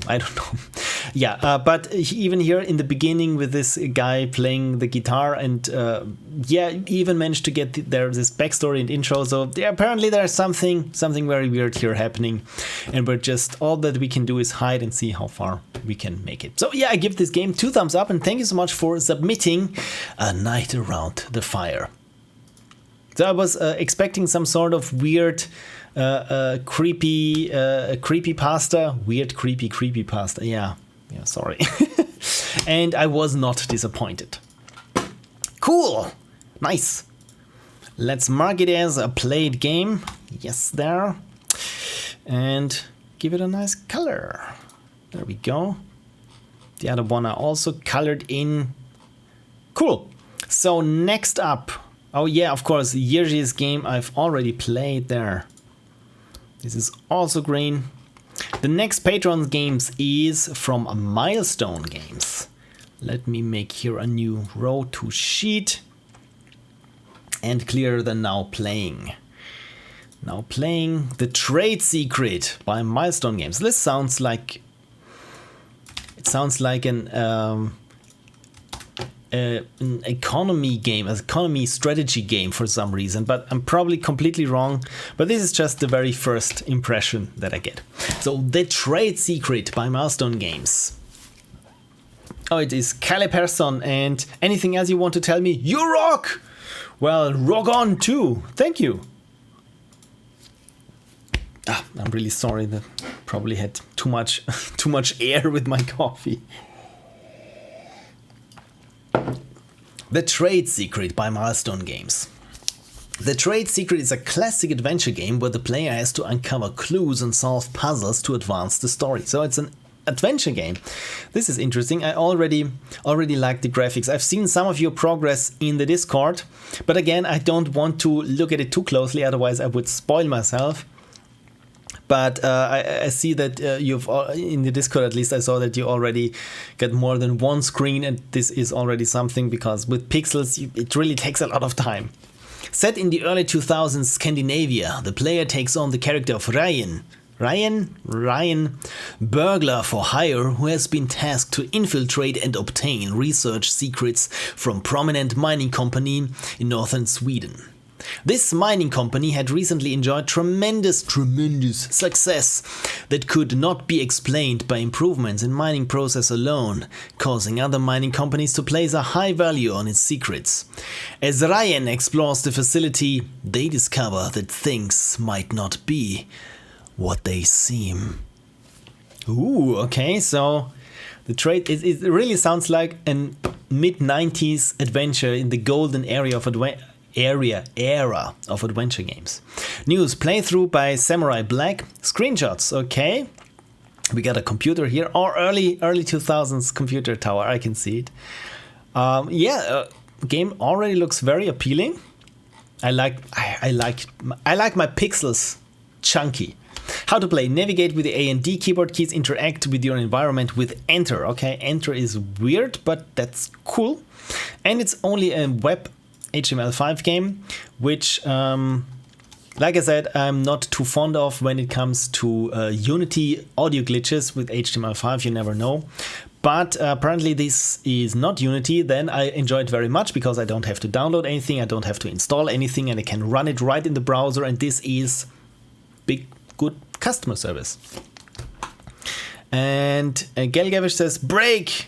Exclamation point. So it's, let's have something to drink if it's unicorn break. Ah, wonderful. You know what this water needs?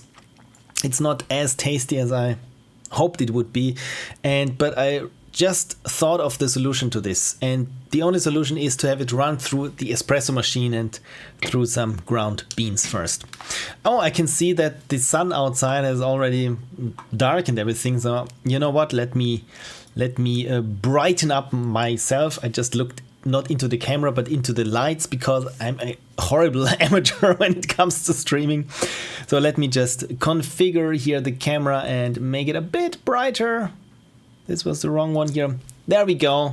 I think this looks a little bit more appealing than just some dark figure grumbling out of the darkness. Okay, so let's play the trade secret here. Can you see this? Is this big enough? I think it is. I got... sorry, I'm trying to pronounce your nickname. Pierre Vendor, sorry, says, are you playing the submissions in any particular order? No, I'm not. I have a random number generator that picks any submissions that I haven't played so far, and my patrons' games get played. Those are guaranteed to be played, so every other game is a patron's game, and each other game is one that's picked randomly. And if you have already submitted your game for Ludum Dare, for me playing your Ludum Dare 47 games, you don't have to submit again for each video. I mean, this would be just pointless, and it would... yeah, it wouldn't be a good service to anyone. So yeah, just you can submit it if you type !submit, and there is the link to submit your game. And after this one, I will just see if there are any new submissions, and then feed this into the random number generator. My God, I enjoyed so much that this command works there. This is my chatbot. I'm so happy. Okay, good. Here we are, the trade secret. Okay, the orders are clear enough. I'm supposed to find a way into this research facility, locate the underground research lab, and document, or if possible, steal the industry secrets they keep there. By the way, is there audio? I don't hear anything, but I keep those on just to be on the safe side. Space to continue. The client couldn't tell me what to look for, only that it's something that helped this mining company increase their yields tenfold in the last year. Well, that sounds shady. If this is anything like the heist last year, I'm probably looking for some computer algorithm. I will have to keep my eyes open. So this is very nice that outright the game tells me, yes, we need to look for this secret, and it has to probably something with a computer. Navigate with A and D keyboard keys and interact with your environment with enter. Again, thank you. So I like this very much. Drain pipe, dumpster, window, trash bin. Let's have a look in the trash bin. or the window. I can't break it with my bare hands. Okay, so then it's not the... Let's look at the dumpster. Perhaps... Yes, I found a broken off leg of a metal chair. That should work. Interesting, what's in the drain pipe? It leads all the 5 stories up to the roof of this building, but I'm going underground. Is there anything left or right? So, okay, so this is more or less an escape the room thing. So here goes. Crash. I'm not quite sure if I'm not missing audio or if there is no audio, but so far it's very nice. Oh, look at this, it's dark outside, we can see in the window. So, cupboard. Tools, I can't think of anything I need in there. Not yet, perhaps. What is there? Window shelves. Just old supplies and paint buckets. The door. Okay. So here we are. No, this is the wrong way. The client told me to access the lower floors. To the lower floor is the other way. Okay, the access to the lower floors is the other way. Okay, this is it. Now to find the staircase to the lower floors. You know what, I will move my mouse pointer out. You don't even see my mouse pointer, do you? Because I think I didn't start this, where is it? The glass brick app in which I can zoom in. Because I think now you should see my mouse pointer. Yes, there we go. So, and now I can ideally zoom in. No, it doesn't work. It doesn't work. Never mind, never mind. Okay. Now find the staircase to the lower floors, but I'm not quite sure that I've exhausted pretty much anything that is behind this door, because there is this valve there, and I have no reason to turn this valve. Not yet, not yet, I would assume. Okay, what's this here? I'm not sure what this box is for. I should follow the wire. Yeah, it leads behind this. Oh no! I must have tripped the alarm. I have to get out. Ah, damn it. I should not move further, that will set off the alarm. Okay, so this must be the alarm box, and this seems to be the box for the alarm. There doesn't seem to be any buttons on this box that allows me to disable it. But maybe I can clip the wire. There is this tool. These pliers might be useful. There we go. Cutting the cord. Oh, this is nice. There we go. What's in the cabinets? We can't open it. And there must be this alarm thingy here. This is very nice how you introduced the alarm. Okay, this is the staircase. We need to go down, but what's behind this door? Oh, look at this. It's a computer. And a plant. Plastic. And the cabinet won't open. By the way, I really like this very stylized view of the city, what's outside there, because I can't tell much, but I like it that it's dark and mysterious. It's not password protected. Let's see what's on here. Ah, classic. It's just personal files. Wouldn't even want to know what to look for. Well, not yet. But maybe we need something. Oh. Who are you? You're not supposed to be here. I work here. Lies! Oh dear. Okay, so apparently I should... Ah, I'm okay. Ah, so this is maybe where it loops around. So I still have this metal bar. And can I already have the pliers on me? Okay, so this is interesting. So, and this one is still clipped there. So, can I do now something here on the computer? Oh, yes, we can find something out about the scientist. Here's a recent employee update entry. Employee ID 0023. Nicholas Andelbert. I would assume this is how to pronounce the name. And we're in Sweden. Placed on leave of absence due to recent unacceptable behavioral incidents. The official conclusion is that this lapse in judgment and control was triggered by the recent unexplained disappearance of his wife Clara Andelbert. Another likely cause is prolonged exposure to redacted. Did his wife experience something similar to what I am? Ooh, okay, there's a mystery. I like this. Okay, so let's confront this guy.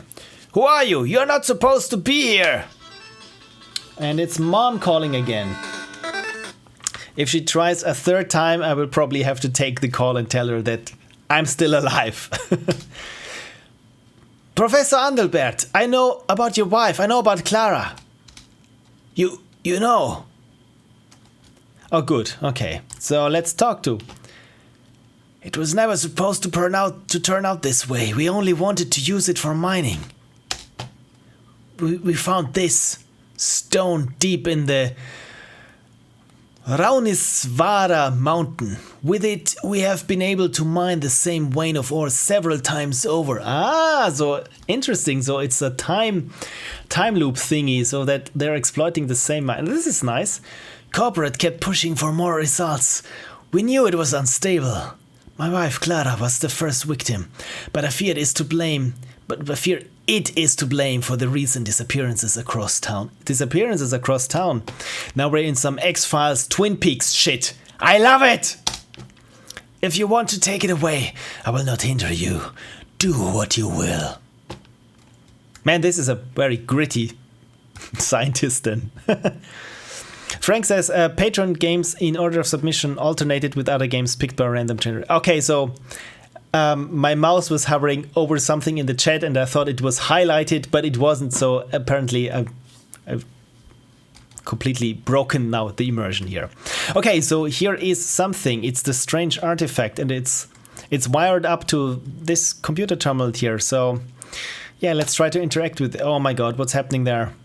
To be continued. Thanks for playing. This game was produced during 48 hours for Ludum for the theme of Stuck in a Loop. Please consider rating the game and leaving a comment. Milestone Games. I very much enjoyed this. It's clear that at some point you probably ran out of time, because from what I've seen so far, this looks like an adventure game that I would really enjoy playing, because there's something wrong in this town, there's a mystery to uncover, scientists, strange time loops and so on. I like where this is going, so I hope you continue, and also I hope you get some sort of music or sound in there, because yeah, it could really need something of this brooding, dark, whatever might fit. But yeah, I like the presentation very much. And from the gameplay perspective, it reminds me weirdly of my Ludum Dale game, that also when the time resets, everything that you have on you keep, but everything else, the circumstances change. Well, not entirely. Okay, I found a plot hole. So when the time resets, I have to break the window again, but then the cord to the alarm is still clipped. So what's up with that? Is this intentional? Is this, my god, this is some sort of conspiracy going on? Who knows? Maybe we will find out in the continued version. But my god, for 48 hours, this amount of content, because we all know adventure games are more or less just making content. And how many rooms are there? 1, 2, 3, 4, 5 different rooms. This is very nice. Like I said, I enjoy the atmosphere very much, and you managed to get this even without any sort of sound, or apparently maybe it didn't just work on my machine. But yeah, very, very good. 2 thumbs up, and thank you so much for submitting the trade secret. Next LD, a detective game where you have to find the plot holes in previous games. Yes, LD48, you are the plot hole. Okay, so this was the trade secret. Let's see if there are any new submissions. And look at this. This submission, the other one was not half an hour ago or 1 hour ago, as I said here from Frogman. This was a week ago and an hour ago. But the new one that we have here has been submitted to me at 7 minutes ago. So you know what this means. Let's create a new CSV file for the RNG 2000 and have it do its magic. For those of you who just tuned in while this is compiling here, the RNG 2000 I programmed myself, which means I took the algorithm of this weighted randomness from Stack Overflow. And if you want to look at the source code and want to inspect it yourself to see if everything is going on properly, you just head over to pixelprophecy.com/stuff. And in there you find this downloads button where I put all my stuff that you can download, and there under tools you will find the RNG 2000 Windows build, and under sources you get the Game Maker project, but you can open it as like a zip file, and all the code is just GML, that is, you can open this with a text file. And yeah, and also I got, by the way, my Scully text editor is also open source, and I apologize for the code. It's I think this license I called facepalm license, because you're free to facepalm when you inspect my code. I also had a volunteer clean it up and fork it, and I think it's like that anything you do to this text editor can only improve it. All right. So let's move this aside, and the CSV is complete. Let's download this CSV file and desktop and rename it to txt. Overwrite and start the RNG 2000. Give it, is this the current one? Yes. And let's run it.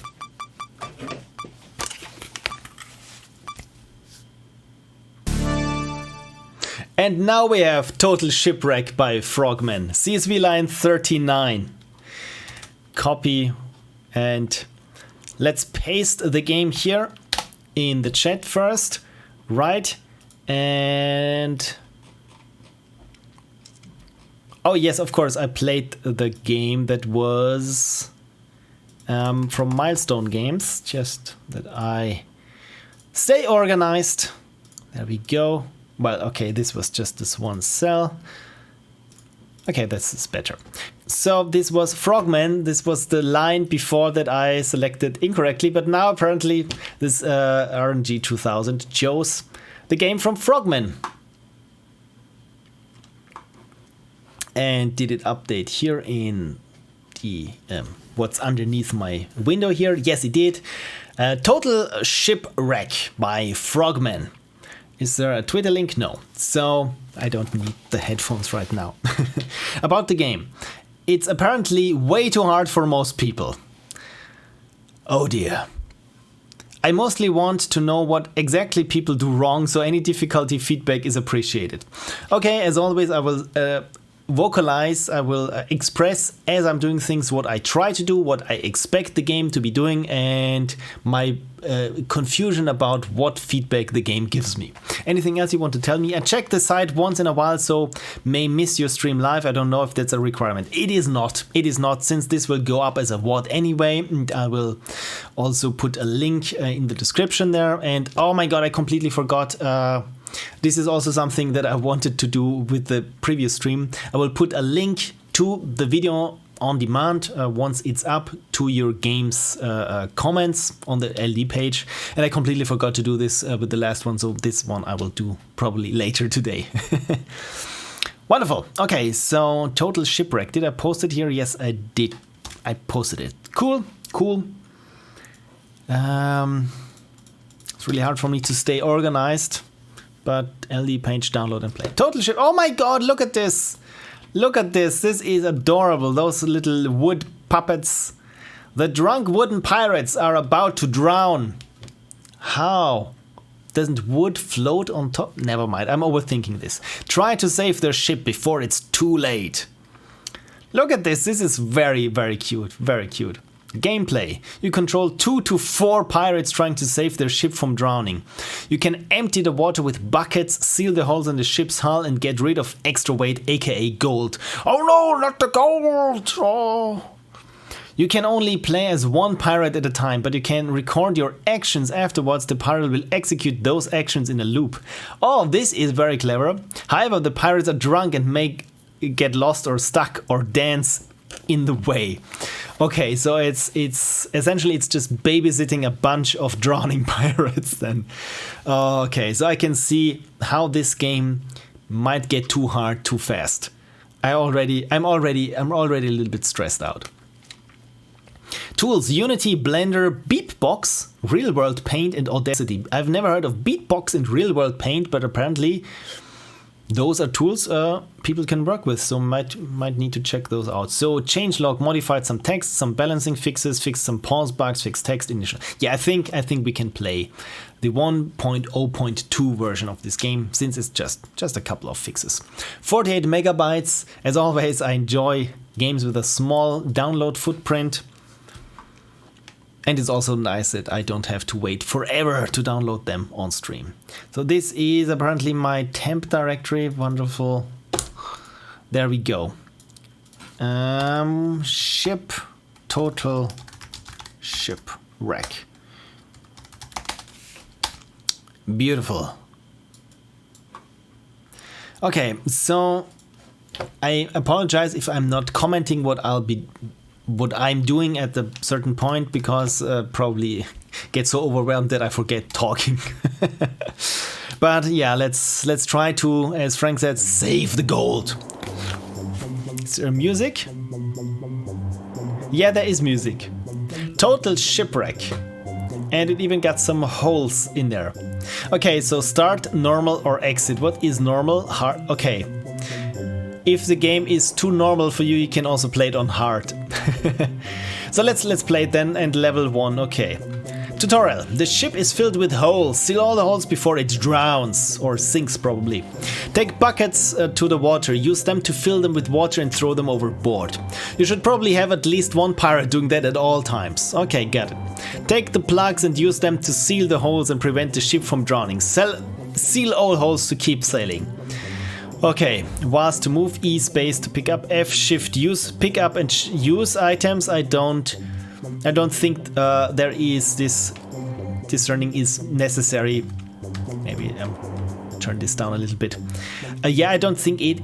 Let's find out if it's really necessary to separate picking up and using items. Usually it's just one key, and this is what I said before. You don't need to overcomplicate things. Some games even work with just one mouse button. And control, start, stop recording actions. So, okay, Q or control, 1 to 4, mouse switch pirates. As usual, pirates are drunk and therefore not very accurate. Oh my god. When in record mode, the screen will blur and glowing indicators will appear behind you. Once you finish recording, the character will repeat those actions in a loop until you move it. The blue indicator is the start of the loop. Make sure your pirate can reach it from the end point. Okay, so I can probably guess how much programming work went into this one, that the characters just loop. Okay, so let's get a bucket then. Oh, maybe I should record this then. Can I restart this? Yes, this is nice. Okay, so let's record. Okay, so this is here the blurry part. Can I just drop it here? Yar, did this work? Apparently not. Okay, cool, and this is the other pirate then. Let's just see if this worked, what I did. But no, this did not work. Okay, so my pirate got stuck here. So let's try this. Okay, record. Get a bucket. Okay, so those points there are F is use it and E. And done. Okay, good. So let's try the other pirate then.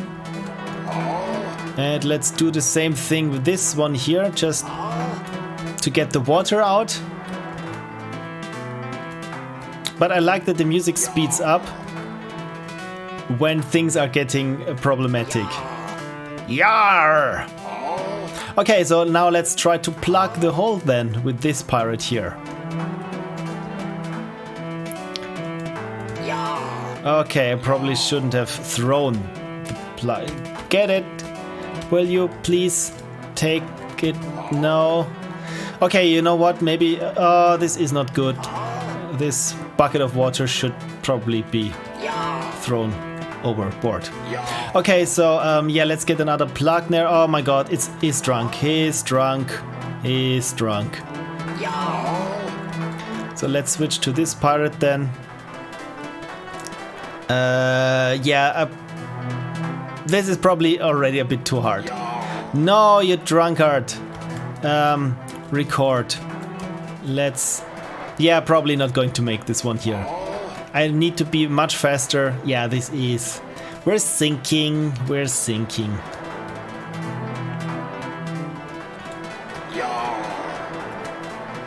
So, and with this one I probably should also... Yeah, look at this. Look at this. This is not good.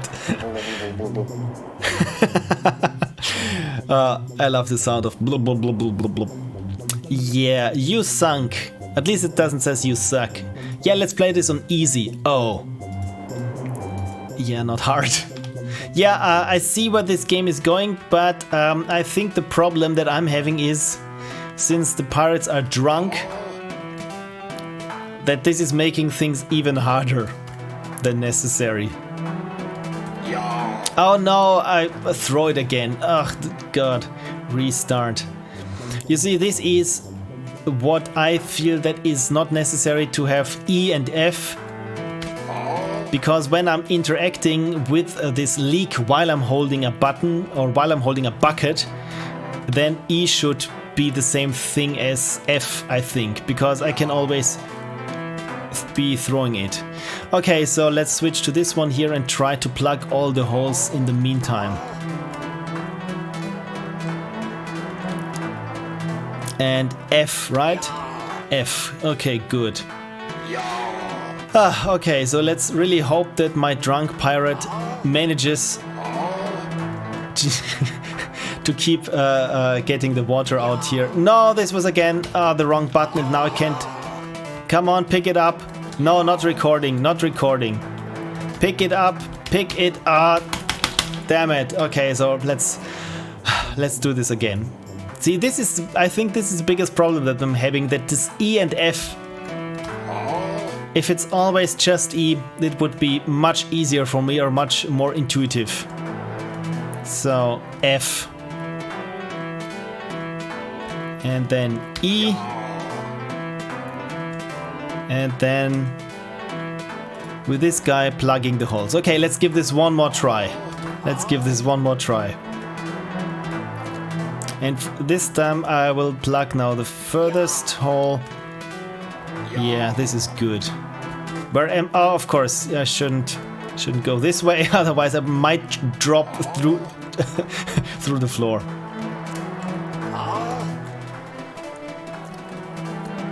Okay. Let's plug this one, F. This is good.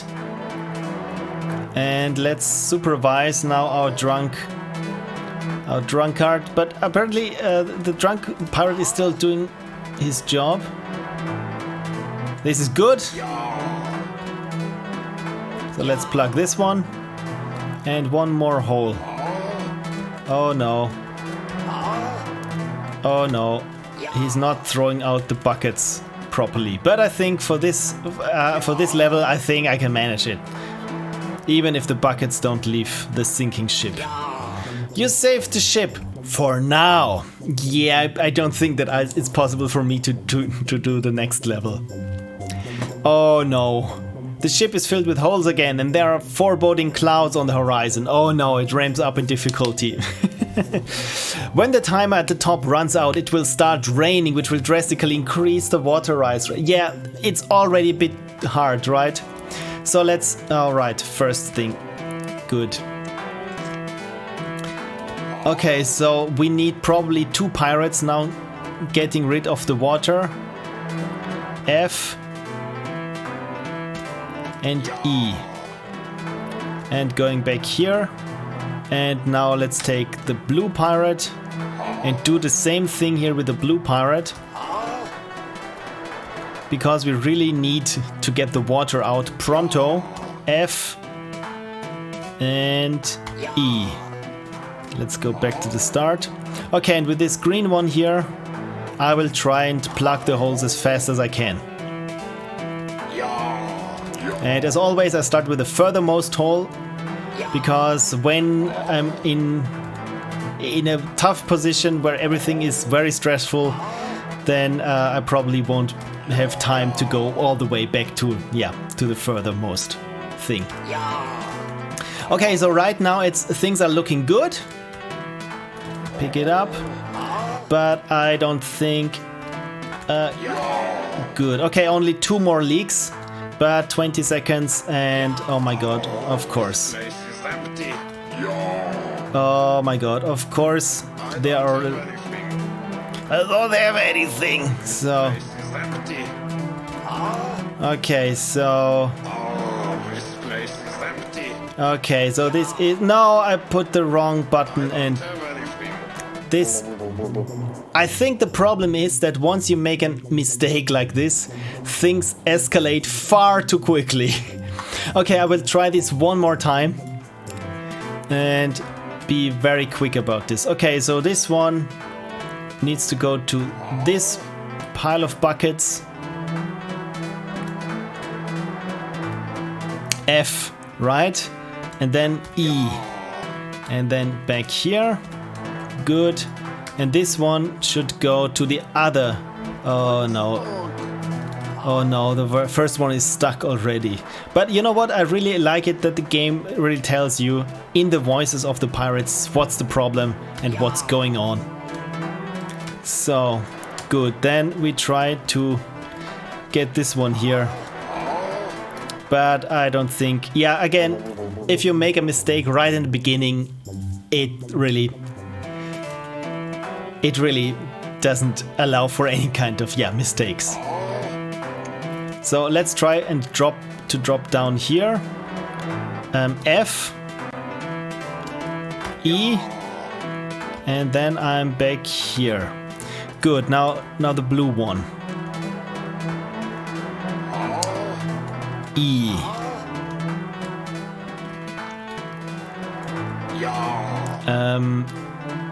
F. My God, this E and F and E. And now we're here back. And okay, now with the green one, I can. Oh no, this one already is. Oh no, oh no. Yeah, okay, good. Okay, so this works. And now I'm stuck here, and there is another bucket running around. I changed to this one here. This is not what I intended.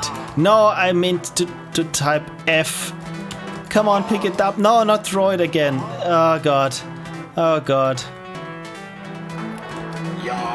Oh, I need to F, right. And then E. And in 10 seconds it starts raining. Oh my god. So okay, this is frantic. This is frantic. Yeah, like I said, I can't recover from something that is not going right. And I'm already running out of buckets here. So, yeah. I'm not going to play this again, I'm really sorry. But this was normal. This was normal. Oh, God. This was normal.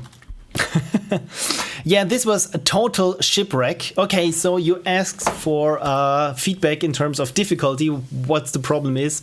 And as you've seen, I think the problem is, like I said, that things escalate far too quickly.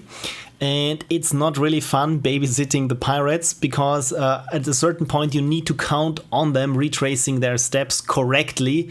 I mean, it's the point of the game that they are pirates and they get drunk and they forget things that they should be doing. But from a gameplay perspective, this is more frustrating than fun for some reason. What I would have enjoyed more is, like a game like Factorio or something, where once you get a certain cycle working, that you really don't have to worry about that one anymore. And it's more about optimizing and not so much about babysitting in a sense. And the difficulty spike is there that if you don't get anything or get everything done at the first second, get everything correctly, then it might be too problematic to recover from your mistakes. And as you've seen it, especially for me, the controls E and F, that they are switched or that there's a that there's a difference between E and F. This kept throwing me off, literally that I was throwing things around. But the idea, I like very much, that you could record time loops for certain entities, or in this case, certain pirates. And the presentation with those carved wood puppets, I mean, this is really something. And I also like that the music was speeding up and getting more frantic the higher the water would rise.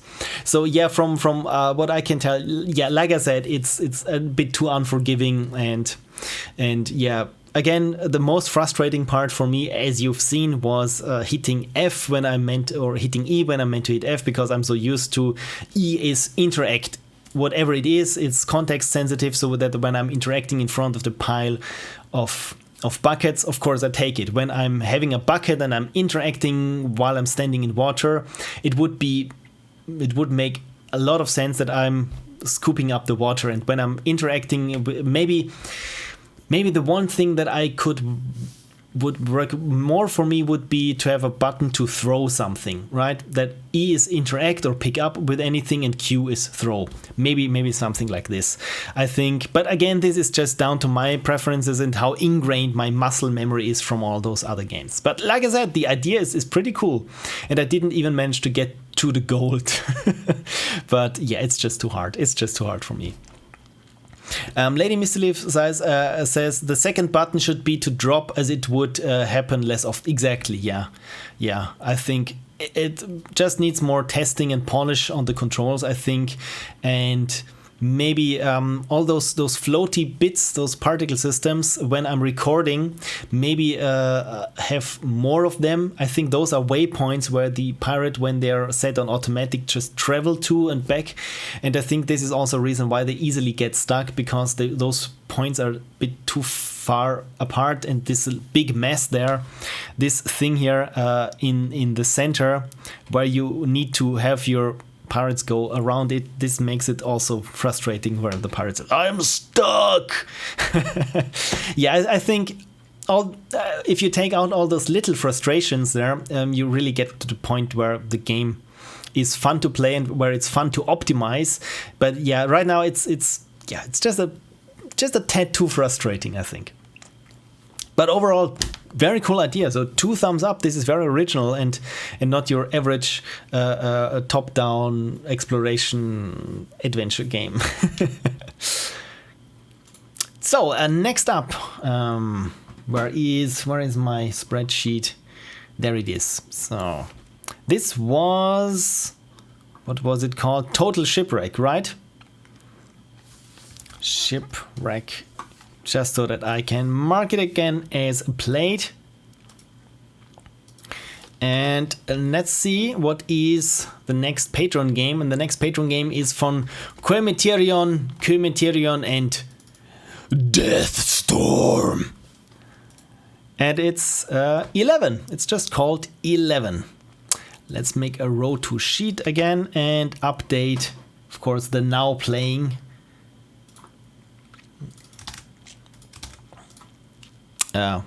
Other way around. 11, and this is. Oh, look at this. Does this ampersand work? I don't think it does. No, yeah, it does. Well, you know what? Let's do it. Let's do it properly, since we're in HTML land. Let's do an ampersand. I mean, if you're really cool, you could put in the Unicode character, but I don't know it off the top of my head. Jiří said, did I miss something? Yes, you missed me playing your game, but I think since this is Twitch, you can watch it right after the stream, or you can even rewind it to the point where I'm a maniac gorilla, or you can wait for the video on demand, which should go up tomorrow at the time when the stream ends, because Twitch has the exclusive right to my stream for 24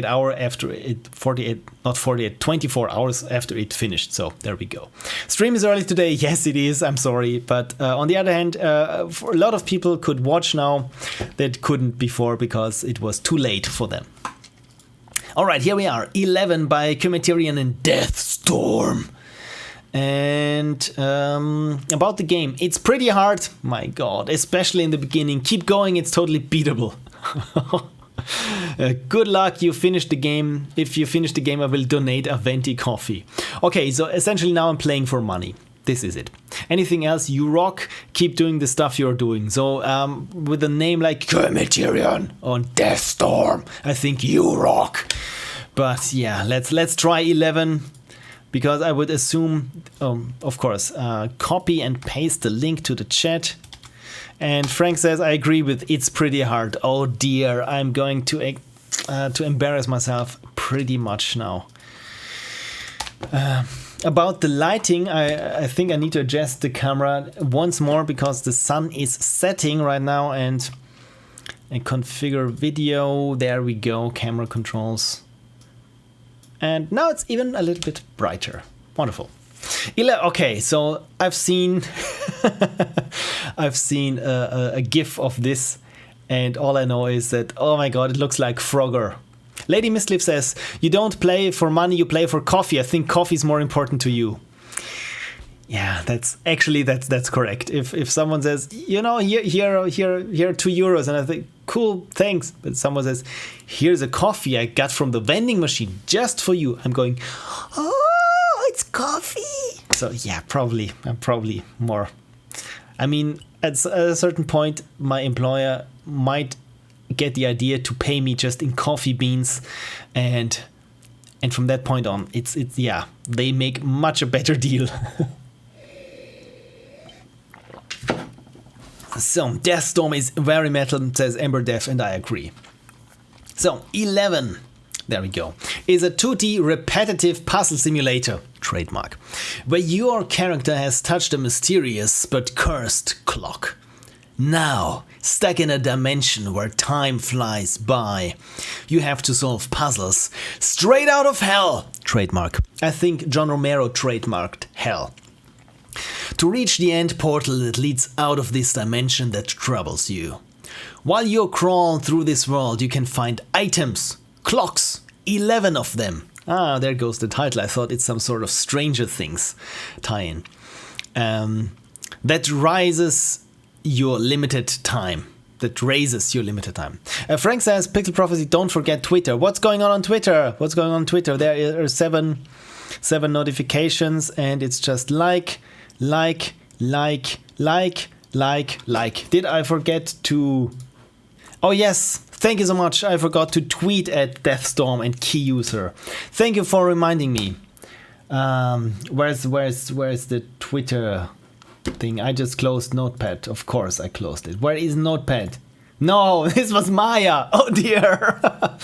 The Twitter notification. So Maya will. No, this is wrong. Oh, of course, Autodesk, of course, wants me to sign in. Oh, good. So we don't have to wait until Maya starts itself up, and then I have to just outright delete it from my RAM so that it closes faster than on the regular way.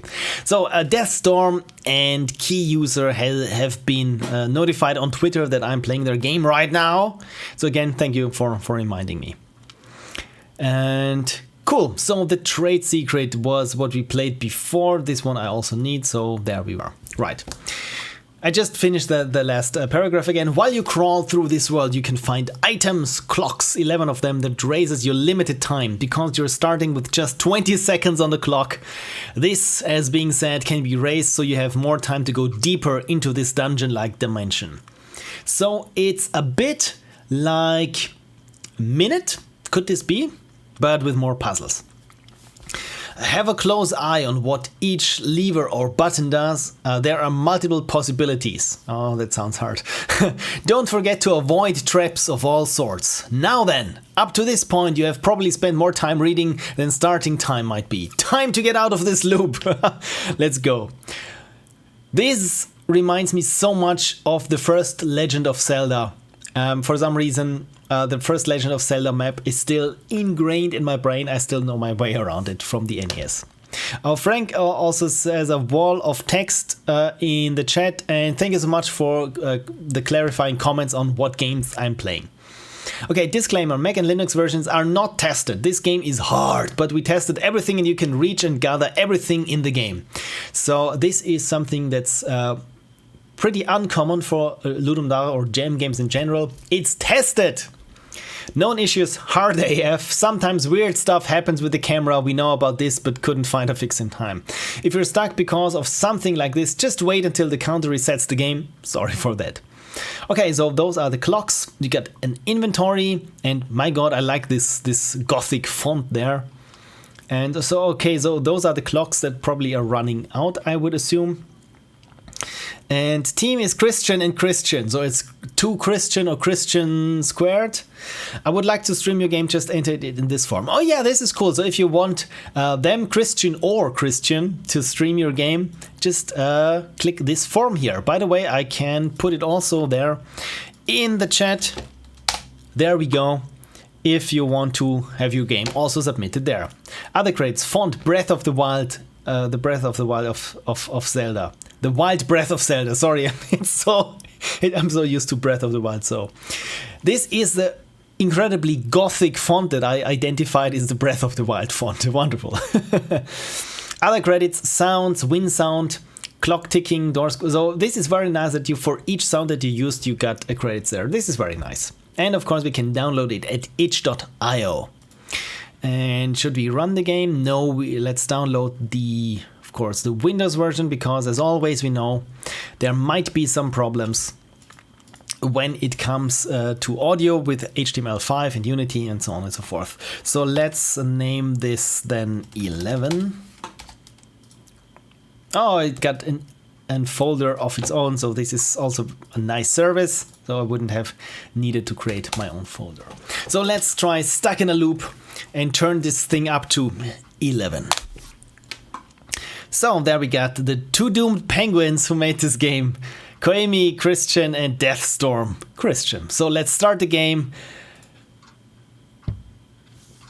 So, okay, what is this? I can't interact with this. Did I... By the way, let me just quickly check if I forgot how to interact with something. No, this was not the thing that I wanted. Controls, space is used and activate. This is good. So can I interact with this? No. Okay, so the loop, the time just reset it. And you know what would help? It helps to have a mask. Not to have a mask. Yeah, nowadays it helps to have a mask, but it helps to have a map. So this might be considered cheating, but I will just bring up this thing here. And where did we start? I think this is the one where we start. So yeah, I'm totally cheating right now and helping me to have this map here open on one screen. Yeah, this would be probably quite helpful as the time is running out again. So, okay, good. Let's make a run for it. There's a lever. Okay, good. What does it do? Did it change here something here? Probably not. What is this? Okay, so I have to be super fast. Okay. Super fast. Oh god, I'm stuck. So 1. My god, 20 seconds to start with are not that much. But now this door is open. And there is another lever and I'm too slow. Okay, good. So let's try it like this when I... Oh, no, of course this was already open. Oh, this was clever. So of course now it's not. Yeah, this was stupid of me. So let's try it again. And now, yeah, I see where this is going. This makes it much faster now. My god, look at this. This is such a trolling room. No, okay. Good to know that I need to wait because it doesn't stay up for long. So I would assume that this lever does open up something there in the first room. So 3, 2, 1, let's hit it. And yes, this door, there we go.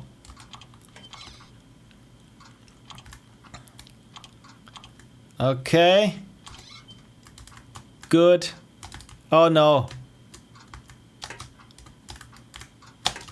I can't use it. Can I use this one? No, I probably need to. Oh, shit. Okay, so let's do this again then. Good to know. But I really like this concept.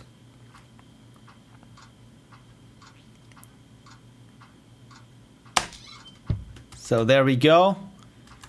Okay, oh no, oh no. Yeah, this is probably not how to do things. Okay, so probably need to step on this one. And then, no, I can't. There we go. Okay, but the door is still open. This is good. This is good. This is helpful. And this one is also still active. So I'm not quite sure if I'm doing something wrong or it's just, oh, the sequence of levers is incorrect. Okay, so this is 1, 2. Good to know. Okay, so when I run into this thing here, it resets, but actually this was good. This was bad. So, yeah. Cool, but I very much like the idea. This is stupid what I just did, but like I said, I very much like the idea. And okay, so now I need just to wait until the timer runs out because I was moving as the camera started moving. I guess this is the glitch there. But yeah, now so far really I like this, that you open up new venues to go, that you don't have to use. For example, I don't have to go up again in this iteration then. Okay, so just wait here for this one. Okay, so no, my God, why am I this stupid? Okay, don't run head first into this room there and observe. Okay, good. Thank you for the extremely nice hitboxes, I meant to say. Okay, good to know, but now it's past. By the way, do you count how often I had to restart? Like in Super Meat Boy, where you have all those, excuse me, hundreds of runs on top of each other, where you, oh my God, I was so good in this. Ah, God.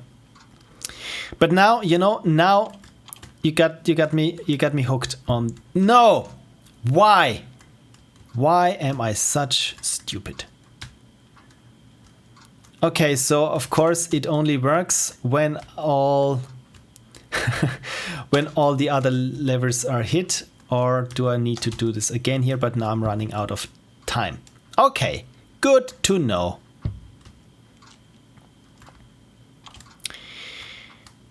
Bad. Okay, yeah, this is super hard, but it's okay in a challenging way. So no. Stupid.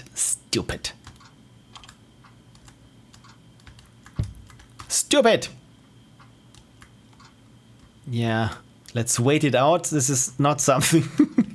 This is not something that you want to say. Do I need this button here? I'm really not quite sure if I really need it. Yeah, 5 seconds. Probably not going to get very far in this one. Okay, once more.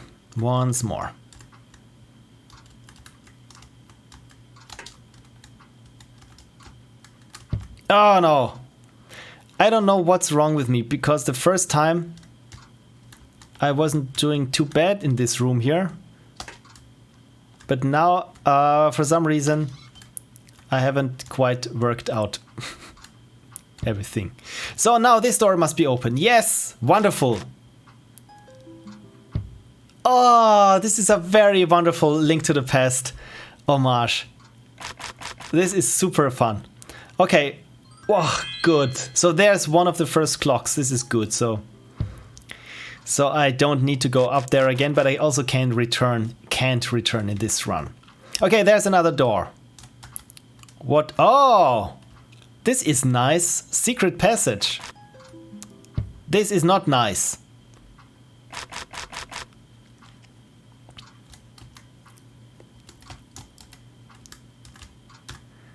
Okay, so, but hey, at least I know now where not to go. My God, there's a lot of content in this game. This is amazing. Okay, so no. Oh, this is Or do I need to be just a little bit faster when I walk over there? Maybe this was the problem. I thought there is maybe a hidden pathway. You know what? Maybe there is. Okay, but it's not that way. Ah, shit. So it's a lot of trial and error.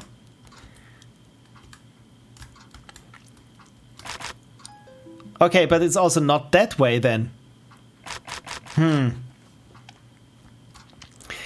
Okay. Okay then. What to do? So it's... Okay, so I just have to be fast? Is that the problem?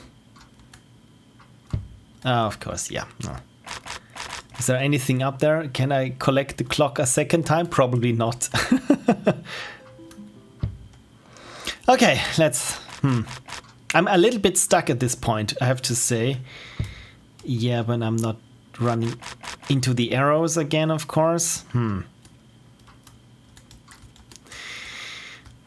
Frank says, I'd expect just keep moving. Yeah, I thought this was what I was doing, but apparently not. I thought there was some hidden tiles that were safe underneath. Oh god, okay, so you can't touch the edge of one of those tiles that go nowhere. Yeah, this is super hard. And up to this point I had no, damn it! I had a lot of fun. But this trial and error passage, yeah, I'm not having too much fun with it. Because with Super Meat Boy, what is always fun is that you can... damn it. Maybe I should try the other hand. Because I'm better when navigating stuff like this with the right hand. At least I think I am. Okay, so this was it. Okay, so square or triangle? This is not a square, this is a circle. Circle or triangle? Missing key. So, yeah, I was running out of time anyway. Keep calm and move on. Insert your favorite cat poster. Yeah, I try to keep calm. I really try. So, this is not the way to go. I mean, I have to move fast, right? That was too fast.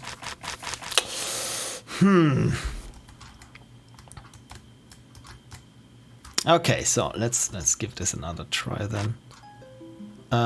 This was too slow. I just wanted to get my bearings there on the first tile.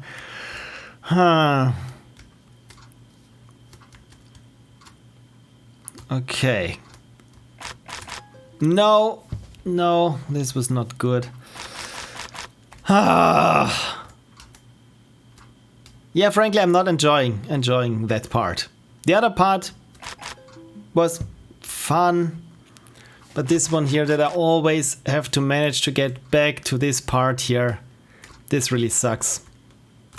This really sucks. Okay, so can I... No, I can't move that way. At least, oh god, some of those tiles stay gone or broken.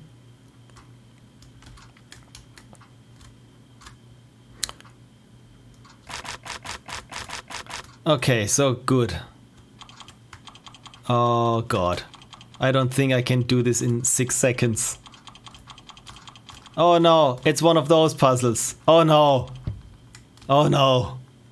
Okay, good. At least I think I know now what to do, at least in this part. Just don't waste any time. Yeah, this was a little bit... I was too fast on this one. Oh, God.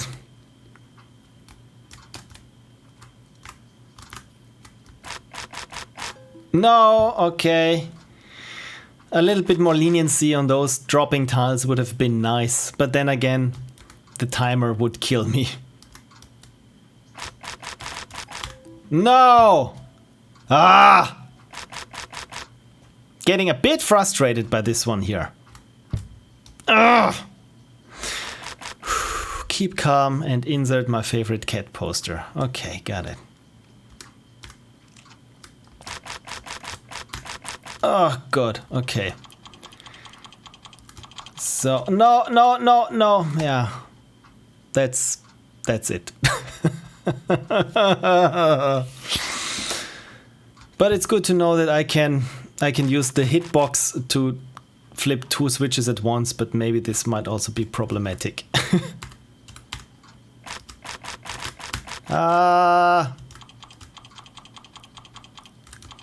No, not again. What did I do? What did I do? No.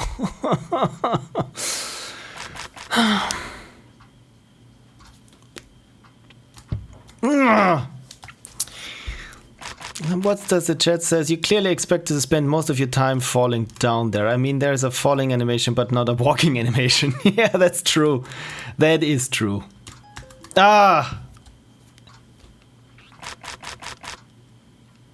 This is really one of the more frustrating pieces. You know what? Would have I've enjoyed to switch maybe this screen here, maybe with the next one, because this one you need to try over and over much more than with the others. God. Oh God. Does this work? Does this work? No! But I still have it in my inventory. Oh, good. Good, at least that.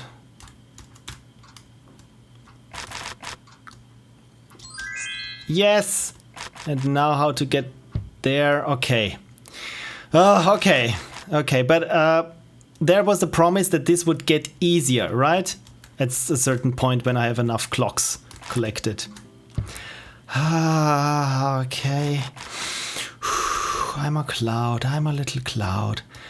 I move along, I see everything, but I not get angry.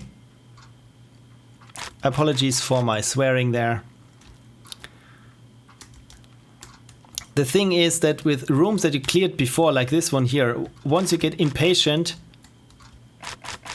no, it was not this way, was it?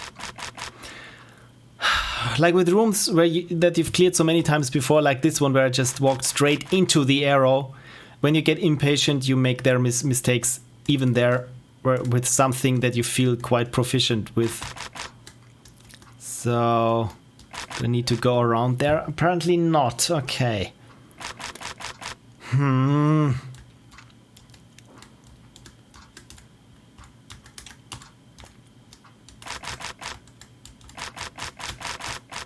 Okay, so it's this way. Okay. Yeah, I thought that this was a trap. I figured, actually, that this would be a trap. Because it would be too easy, right? Why have there a hard lane and an easy lane when the easy lane was a possible or a viable option? So my assumption is to really go, okay, it's not the furthest route, because I thought you were this nasty that I really had to go the worst route of them all. But apparently it's not. It's not. No! Ah, damn it. Because I can't spend too much time on this falling tiles labyrinth. God. Maybe I need my right hand for steering, because thanks to decades of DOS games where all you had were the cursor keys, I'm much better with my right hand, but not perfect when it comes to steering sprites through mazes. You're not even allowed to touch anything there, otherwise you drop down. Okay, flawless. Okay, let's go here and then here. Of course not. Of course not. It's not so much hard that this, like I said, this part of trial and error is not too fun, because you have to start over again. And personally, I would have enjoyed it. Look at this. I would have enjoyed it, I think, much better, of course, if there were more of those arrow puzzles, or where it's more like those where you have to dodge those arrows. But this is more about skill. The other thing is more about luck, essentially. So, okay, so I have to go this route here. and then this one here, and then I have it, and good. Okay, so let's try this again. Let's try this again, and I hope I get another clock, because I'm not having too much fun doing the same thing over and over again. Not a big fan of backtracking. Okay, cool. So of course it's not that easy. Yeah, this hidden maze, essentially, where you always have to restart over, where you can't even make one mistake. I don't like this. Frankly, really, I don't like this. I know what you want to do with this, to get more playing time out of it, but oh god, okay, so it's not this route then. To get more playing time out of the game, and this is legitimate, but again, I feel a little bit, yeah, taken for a ride, so to speak.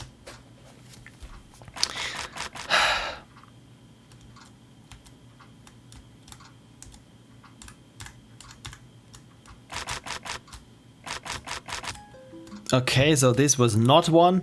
Yeah, for each time that I misstep once, I have to do this all again and again and again. And it's, I mean, it doesn't take too long to get somewhere, but it's taking maybe a bit too long. What's the problem here? Okay, so I have to do this in a certain order, that I start with.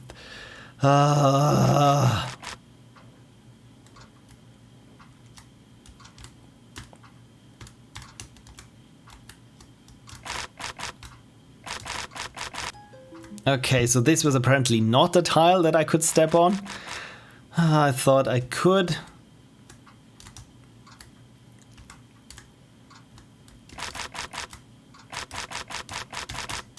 Okay, so let's start. I think this one here was the first. Yes, and then I have to be super fast. Or it was the wrong one, and then I ran out of time. Oh, I don't think I will be playing this for much longer, at least not on the stream, because this is going on for quite a while and I want to see other games as well. But I might do this on my leisure time and really just try to figure things out. Just how. But this room I hate, I despise. And this one here, I don't understand what I need to be doing, and then I have too little time. Yeah. I have too little time to get it right. I mean, the concept is very fun. The concept is super. And as you've seen with the first few rooms, I had a lot of fun there. But with this one, you lost me. You kind of lost me, because now it feels more of a chore and less of a fun experience, right? Because you get punished for each little misstep, especially here, of things that you've already solved before. And I mean, like I said, I know that this is part of the concept, right? But in terms of gameplay, it's not much fun for me. Like I said, this is all very personal. But here I got 9 seconds to figure out what the matter is. And apparently I think maybe is like this. No, it's not. And this is not fun. This is not fun that I have, for each new attempt, I have to spend like 15 seconds getting there and then making a guess, and all my progress was for nothing, essentially. So yeah, I think I hope I vocalized or verbalized my problems that I'm having with this game. Yeah, okay, I have to rage quit now, because otherwise I start flinging things around, and usually I don't fling things around, but still got a little bit of coffee. I think you need boots of levitation, says Kane Horn, and yeah, or the power glove to move some of those blocks around for the for these switches with this clock. Oh, look at this! I'm bleeding because I picked something there. Never mind. One thing that I think that this would work quite well is a Link to the Past ROM hack. Because with all the monsters in Link to the Past, and maybe where you can use also your sword for something like this as a dungeon, as a Zelda dungeon, I'd love to play this. Just don't be this punishing, because like I said, I can see there is a lot of more content. All I saw was, I think, can I zoom in? Of course, no, my for some reason this stupid glass brick plugin is not working to zoom in. You know what, let's try this way. So I think I've seen this part here and I've managed to come to here, right? And this one here would probably open up this door, and then I would see the rest of this game, because there is a lot of the game that I haven't seen so far. And really, I have to again commend you for making a incredibly big, large game in just Ludum Dare jam, as always, because with the other jam that was, with your other game, that was like a Fallout Shelter, if I recall correctly. My god, this was also so big and complex. So I don't know how you do this, but keep doing this, because like I said, it's amazing how much content you cram in your games in this short amount of time. But yeah, and I had to give up on this one because, as you see, didn't have too much fun playing it. But again, thank you so much for submitting. And I mean, I had fun playing it, right? With the first rooms where these arrows, the leftmost room. This was fun, but yeah, this trial and error, this was just too much for me. Okay, let's see if someone else has submitted their game in the meantime. And I think 58, this was half an hour ago. Is this already there on the list, or did this one slip through, or what? Let's see what's the matter. The last one was Frogman. So apparently there has been a new submission. So what this means, let's make a new CSV file for the RNG 2000. And by the way, hello Kukadev. Thank you so much for dropping by on this stream at this very unusual time. Let's see how much time I still got, because yeah, I have to call my mom back sooner or later. But I think for, yeah, maybe half an hour or so I can keep going. So wonderful. So the CSV file is done. It clipped itself. Perfect. Download to CSV. There we go. TXT overwrite. Yes. And I can close this zip file. My god, I got 3 screens there while streaming, and I still am completely puzzled at where certain windows go, or where my Twitter. Oh, look at this! I thought I closed this window before. Never mind. Never mind. Lady Mistleaf asks, how about you take 5-minute break, call her back now, then play for another 2 hours? Yeah, I don't have another 2 hours left after this, because also I need to pick up my wife from work later on.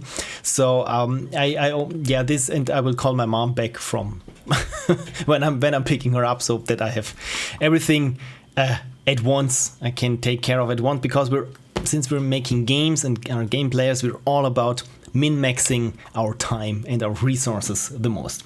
Right, what did I want to do? RNG 2000, there we go.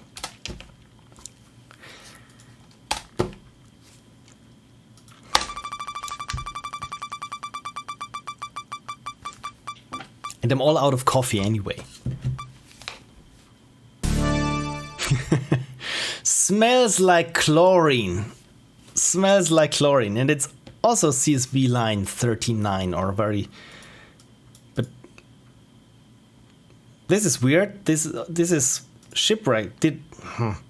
Am I in the wrong? Oh, of course. I had opened the wrong one here. Yeah. There we go. This is the right one. The other one, I think this was, I had downloaded and had put here into the LD47 games folder. So this makes sense. Okay, so smells like chlorine. Let me post it here.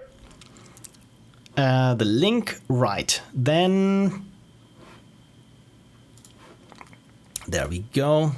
find it here. Oh, of course, I need to mark this one as played. The DeathStorm and Koemeterion game. Order. And look at this, three games there, one after the other. This is weird. This is very weird. But I mean, it's a random number generator, but why not one of those here? Maybe I'm asking for it's so random that I can see a pattern emerging. Well, yeah, never mind. Row to sheet, yeah. There we go. No Twitter handle. All I know is that it smells like chlorine by Pierre and Bas. And Pierre and Bas. Okay. And the link to the game. And about the game, enjoy, and anything else, have fun. So let's enjoy and have fun with our chlorined game. And this is already probably my wife. And she sent me a picture of a cat. I don't know where this, or she says in between cat, because she can't be on Twitch right now because she's at work. But this is nice. This is nice. Okay, so let's have a look at this chlorine game. Too many windows on top of each other. There we go. Let's make this bigger that you can read along. Smells like chlorine. A menial job. Unfriendly co-workers. What does it take to get some respect as a janitor around here? Things take an interesting turn, however, after your boss tells you some devastating news. Those detergent fumes aren't helping either. Take part in this first-person adventure game complete with a twisted story, puzzles and a whole bunch of atmosphere. So you're already angling there or fishing for a high rating in atmosphere and mood. Arrow keys, WASD, left joystick to move around, and left mouse button or A to interact. So it's arrow keys and mouse button. Playthrough, spoiler alert. Yeah, let's not click this playthrough. But look at this. This is amazing. I love this low poly vectorized style there, and so many props going on there, and even characters and different characters. My God, I can see the production value is very high with this one. Oh God, look at this. This doesn't look good. Oh, clean the room. My God, what is going on there? I'm intrigued. So let's get smells like chlorine for Windows and find out what this is all about. 46 megabytes. Again, very happy with the download size. Smells like chlorine. Lady Mistcliff asks, is she normally watching your Twitch stream live? Sometimes she does, in the other room. When she's very bored, then she pops in for a couple of minutes, sometimes longer. This is also very fun, because I don't know that she's watching or when she's watching or not. So when I'm saying something like, oops, I hope nobody noticed that I set fire to myself, and yeah, nobody panic, then she might find out.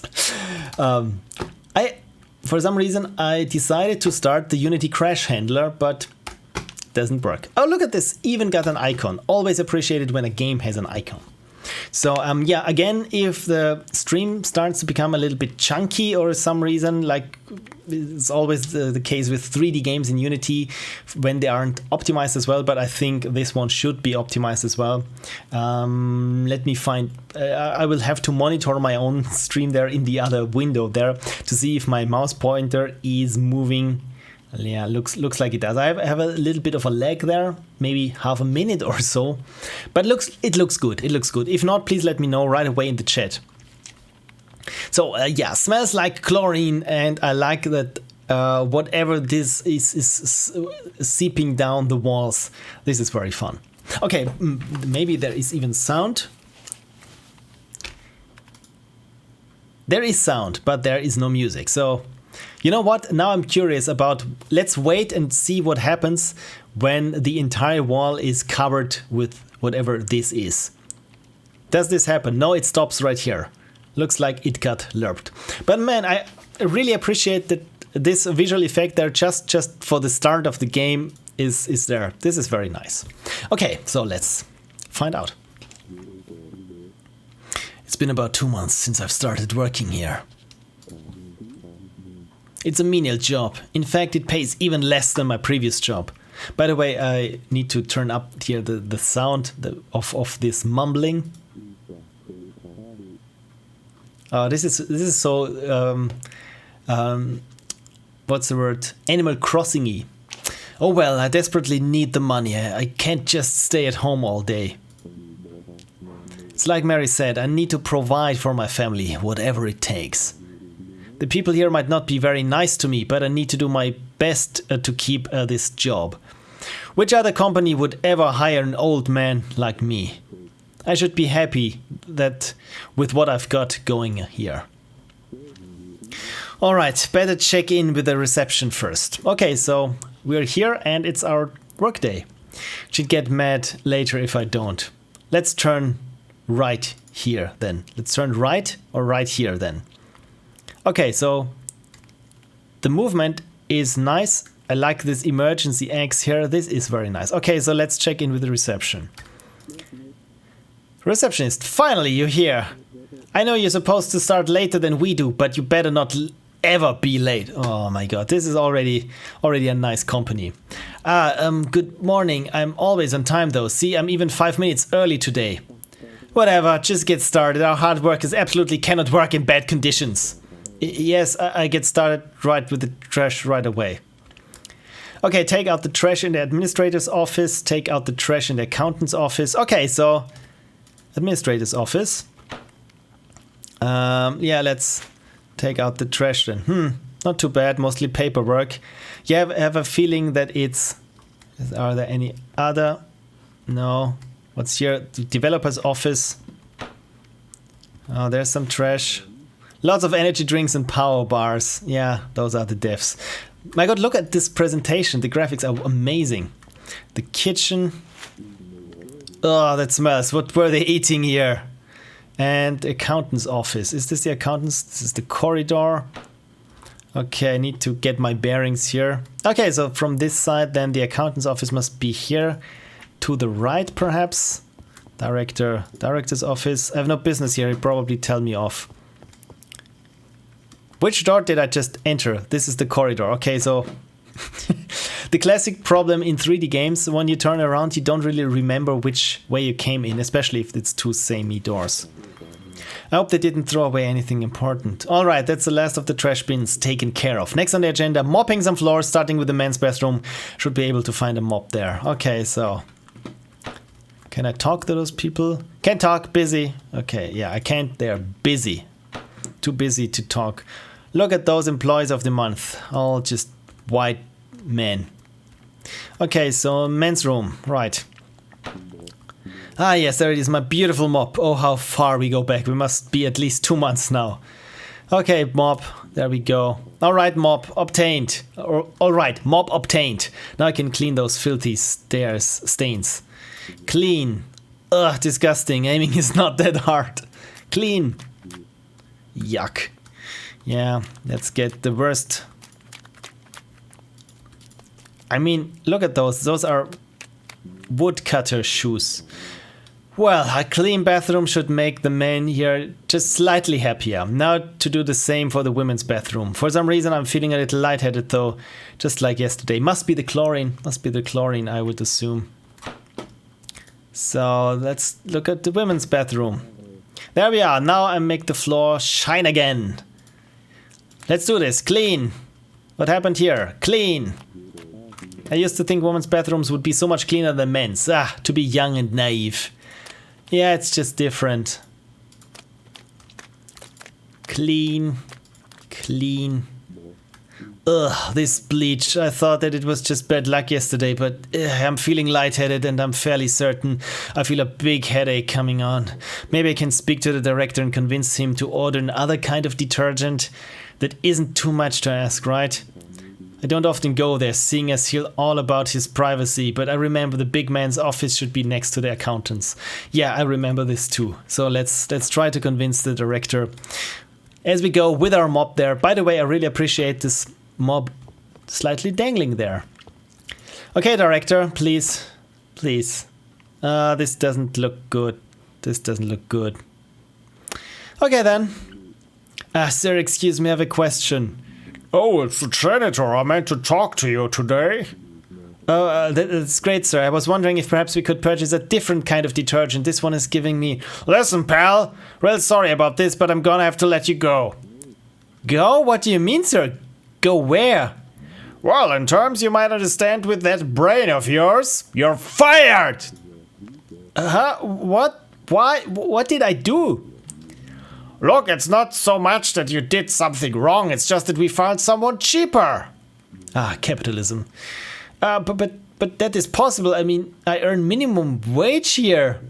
Well, we found someone younger, and her minimum wage is lower than your minimum wage, ergo cheaper. See, now that's the problem with you people. You grow old, think you're entitled to a job, and you ask me, the director, trivial questions I just don't have time for. Now hurry up, do the remainder of your tasks today and get out of here. I don't want to see your face here again. My God, what an ass. Yes, sir. Can I slap you? No. Can we enact some sort of revenge? I mean, of course we can't, but this will reflect badly on us. How could this happen? Perhaps I should just go to the kitchen. It's probably a mess right now, just after lunchtime. I'll finish up there and go home, and then I have to think of something. All right, then, let's do this. Where is the kitchen? I think there is the kitchen. Is there the kitchen? Yeah. Guess I'll clean this mess and then go home. Man, what do I tell Mary? Alright then. I don't know how someone would leave the mug on the floor, but it's clean now. Yeah, sometimes, I know this from my office, sometimes you wonder what people are thinking or what mess they are leaving behind. Oh, look at this donuts! And there's even one and a coffee. Is there anything else? Coffee maker needs changed filters. Anything in the vending machine? By the way, again, amazing props there. The style is just spot on. But I just thought, oh, these chlorine fumes must be getting to me. Okay, so this is probably the loop. Nothing to do but clean this mess up, I guess. But it's more than before, and oof, mopping has never been my favorite activity. There we go. Okay, so this is already... Get back to work and profits. I love this kind of company. Huh. Hope this is not the janitor then. Can we go back? This is not the way out, but is this the way out then? It just keeps getting worse. Really must be seeing things. Yeah, all we can do is clean up. Even the whole can was on the ground, almost like people were in a hurry or there was a fight in here or something. People can be so inconsiderate. I can see some chromatic aberration appearing just at the outside of my field of view. And if you're interested in what chromatic aberration is and what it causes, there's a video on this on Pixel Prophecy, on the Pixel Prophecy channel on YouTube. Just Google for what is chromatic aberration, then you see my beautiful face there and colors. Blue coffee mugs are my favorite kind. I'm not quite sure if our janitor was a little bit sarcastic right now. Okay, so we're gone. All right, before I leave, I should return this mop to my cleaning cart in the men's bathroom. Employee of the month, I know her. Employee of the month, November. Employee of the month, October. September. This corridor seems longer every time I walk through it. I guess that's one positive thing about this. I never have to see this office and its long corridor ever again. Employee of the month, okay, July. I thought the bathrooms were around here. Yeah, I thought so too, but right now I'm not even looking for something, not expecting anything in particular. May. Is this some kind of military person? April. March. Really, the director is the employee of the month. I wouldn't expect anything differently of this company. So everyone is the employee of the month. Where's the reception lady? What's this? They installed a lock on the bathroom door. Why would they tease me like that? I didn't notice it. I just wanted to see if there was some kind of solitaire game going on there. But yeah, this is toilets lock. Change 1, 2. Oh, of course. So blue is January. I think this is how this works. 12. Yes, this works. Then purple. They sure like their employees of the month. That would have been nice if I ever got on this wall. Yeah. What is purple? Purple is May. May is 5. Then we got red and bright yellow. So what is bright yellow is here. March is 3. Bright yellow is 3. And dark red is... My god, that's a long corridor. November, so 3 and 11. And 11 is dark red. What the hell? So 3 and 11. Did I do this correctly? 5, 1. Was it 3? Was it 3 though? January, February, March. March was 3, yes. This should be correct. Did I do something else wrong then? This was this really bright yellow, or did I miss something? Okay, so November is dark red. This makes sense. Bright yellow is March. Or strong yellow is February. No, this is March. 1 is January. I think it's not purple, it's deep blue. Or is it? It looks very... You mean this one or this one? No, this is the cyan color here. Then 11, I'm pretty sure about... Okay, so let's change this one here. But this is deep blue. And this is... Maybe it's May and not June. Maybe it's... Or the other way around. Maybe it's June. So it's 1 further up. Okay. Yes, this was it. Return to the cart. Oh, there is the... There's the door, of course. Ah, there we are. Yeah, everything is locked. Wait, I was sure I left my cart here. Maybe I left it in the women's bathroom. Yeah, at this point we can't trust our senses at all. Look at these stains, and I just cleaned this. Then let's clean this all over again with much more chlorine. Oh god. Also love what's happening there on the audio. That it's just pitching up and down. It's really messing with you. Oh hell no, that's it. I'm not cleaning up these filthy floors any longer. I'm fired anyway. What does it even matter anymore? Yeah, but it's our compulsion that we need to clean this. Oh, let's clean it all up. Let's clean it all up. Where is this going? Okay, so this is janitor hell, apparently. But those piss stains there, why can't I clean? Yeah, never mind. Let's just follow in somebody's footsteps. Yeah, this is getting trippy.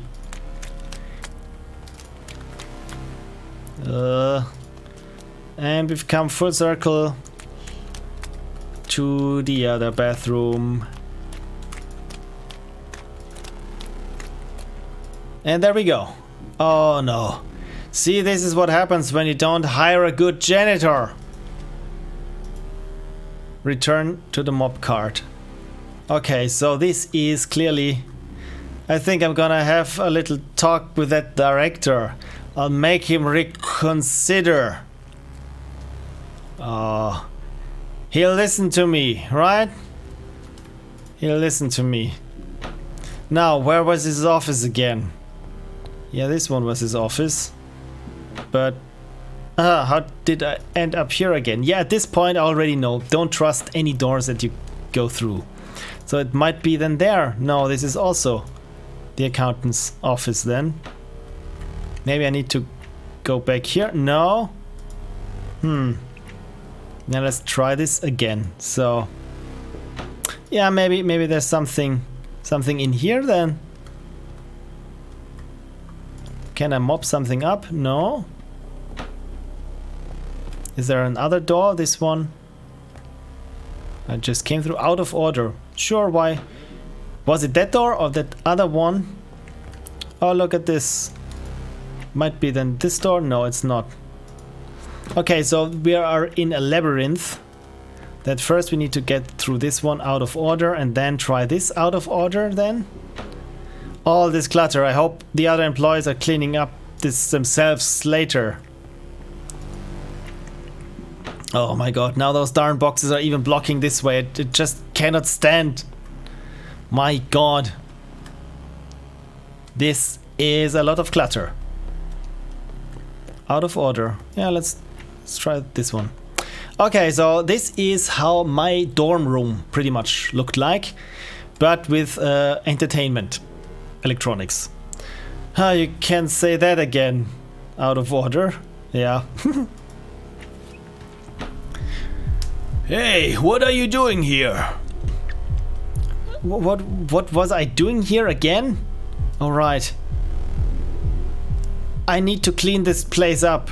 I told you to not to come back here. Every spot, every nook and cranny. I have to work hard. I have to keep this job. Why not? Yes. It's all clear to me now. First, I need to take out the trash. I just took out the trash. Now let's leave the room. What, did you guys hear that sound coming from the director's office? Hey, it was probably the janitor knocking over a vase or something. He's such a klutz. Why is he looking at us like that? Take out the trash. Ah! Take out the trash. Yeah, someone's having a hard time there. Escape. Okay, I'm completely psychotic right now. And this is all because the director got us the worst detergent there ever was. And so we just went high in chlorine fumes and lost it, I would assume. This is at least how I interpret it. So I think it's my wife. And she's in 15 minutes ready to pick up. So I think I will finish at that. Oh, okay, I could still move around. So okay. I finally found it. Mary, Katie, I'm coming home. You'll be waiting for me there, right? Oh dear.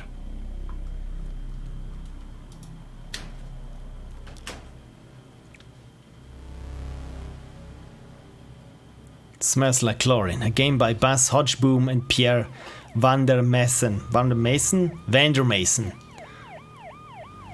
The end. Wow. My god, just 2 people made this. This was amazing in terms of presentation, and it's an interactive story that's told about that's told through the eyes of someone you would usually not have as a video game's protagonist unless you're doing viscera cleanup as a game. Smells like chlorine. Wow.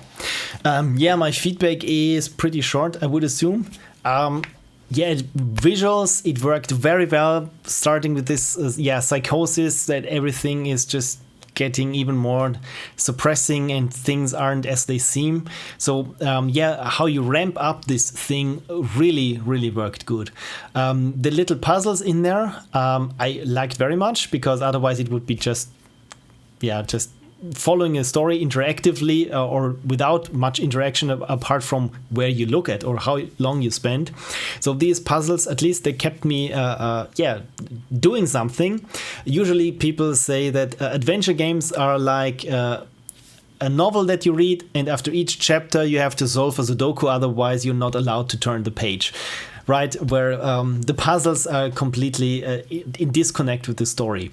I think here the puzzles make sense because we're in this headspace of this person that's just losing it because, their boss was just using cheap detergents and it made them crazy. So it works that in their little world they have to solve those little puzzles and find their way, essentially. So if those puzzles are part of the experience or what the character you're inhabiting in this case, if it makes sense to them, if it's let me try to find the words. If it's a gameplay mechanic expression of their interior feelings, like getting lost or doing the same thing over and over again, I think this works very well. And also in terms of presentation, the look is just wonderful. I mean, it's amazing how many props you got there modeled. It feels like a complete game, not just a gem game or something, but starting screen and ending screen, and it's a wonderfully contained little story there. And I think it's to me, I like those kind of games where it's more like a walking simulator. But overall, I give this game really 2 thumbs up. And also you managed to get a message across about what it means to work at a shitty job, about when you're old and you don't have another job or you can't find another job, and also about how inconsiderate or just ignorant people are of certain jobs, of other people who are doing certain jobs, and so on and so forth. So I think I got the message, if that is the message. So I could still smell the chlorine, but look at this, I got a coupon for itch.io. That's new. That's new. So I need to pick up my wife now. So again, thank you so much for dropping by and watching this stream at this little weird time. Usually I would go live in 2 hours or so. But next week I will be doing the stream at the usual time, that is 9 p.m. on Sunday, whatever 9 p.m. translate in your time zone. But it is around 1 hour and 45 minutes from now, but next week. So whatever this translates to in your time zone. Timeline, I meant to say timeline. Again, thank you so much for dropping by. I really appreciate 22 viewers. This is much more than I have usual. So hope you enjoyed me talking about games and trying to find my words and being completely puzzled by certain control schemes. So as always, it's not you, it's me. And Yngvarr is still here. Thank you. Yeah, you're welcome. You're welcome. Again, thank you for everyone to submit their games. Otherwise, I wouldn't have much to play. So again, thank you so much for dropping by. I hope you still have some little Sunday left. At least I do. And I will probably keep working on the Ludum Dare post-mortem, as always. Oh, by the way, let me switch back to the big goodbye cam. Again, thank you so much for dropping by, and be sure to follow me on Twitch or on Twitter, because on Twitter I will usually do the shout outs. My Twitter name is Pixel Prophecy, as could be expected. Also got a YouTube channel, most of you already know this. It's also Pixel Prophecy, and the video on demands or the VODs or the archived streams will go up also on YouTube, but on full motion video. But if you're watching this, you probably know this, otherwise you wouldn't be watching this probably.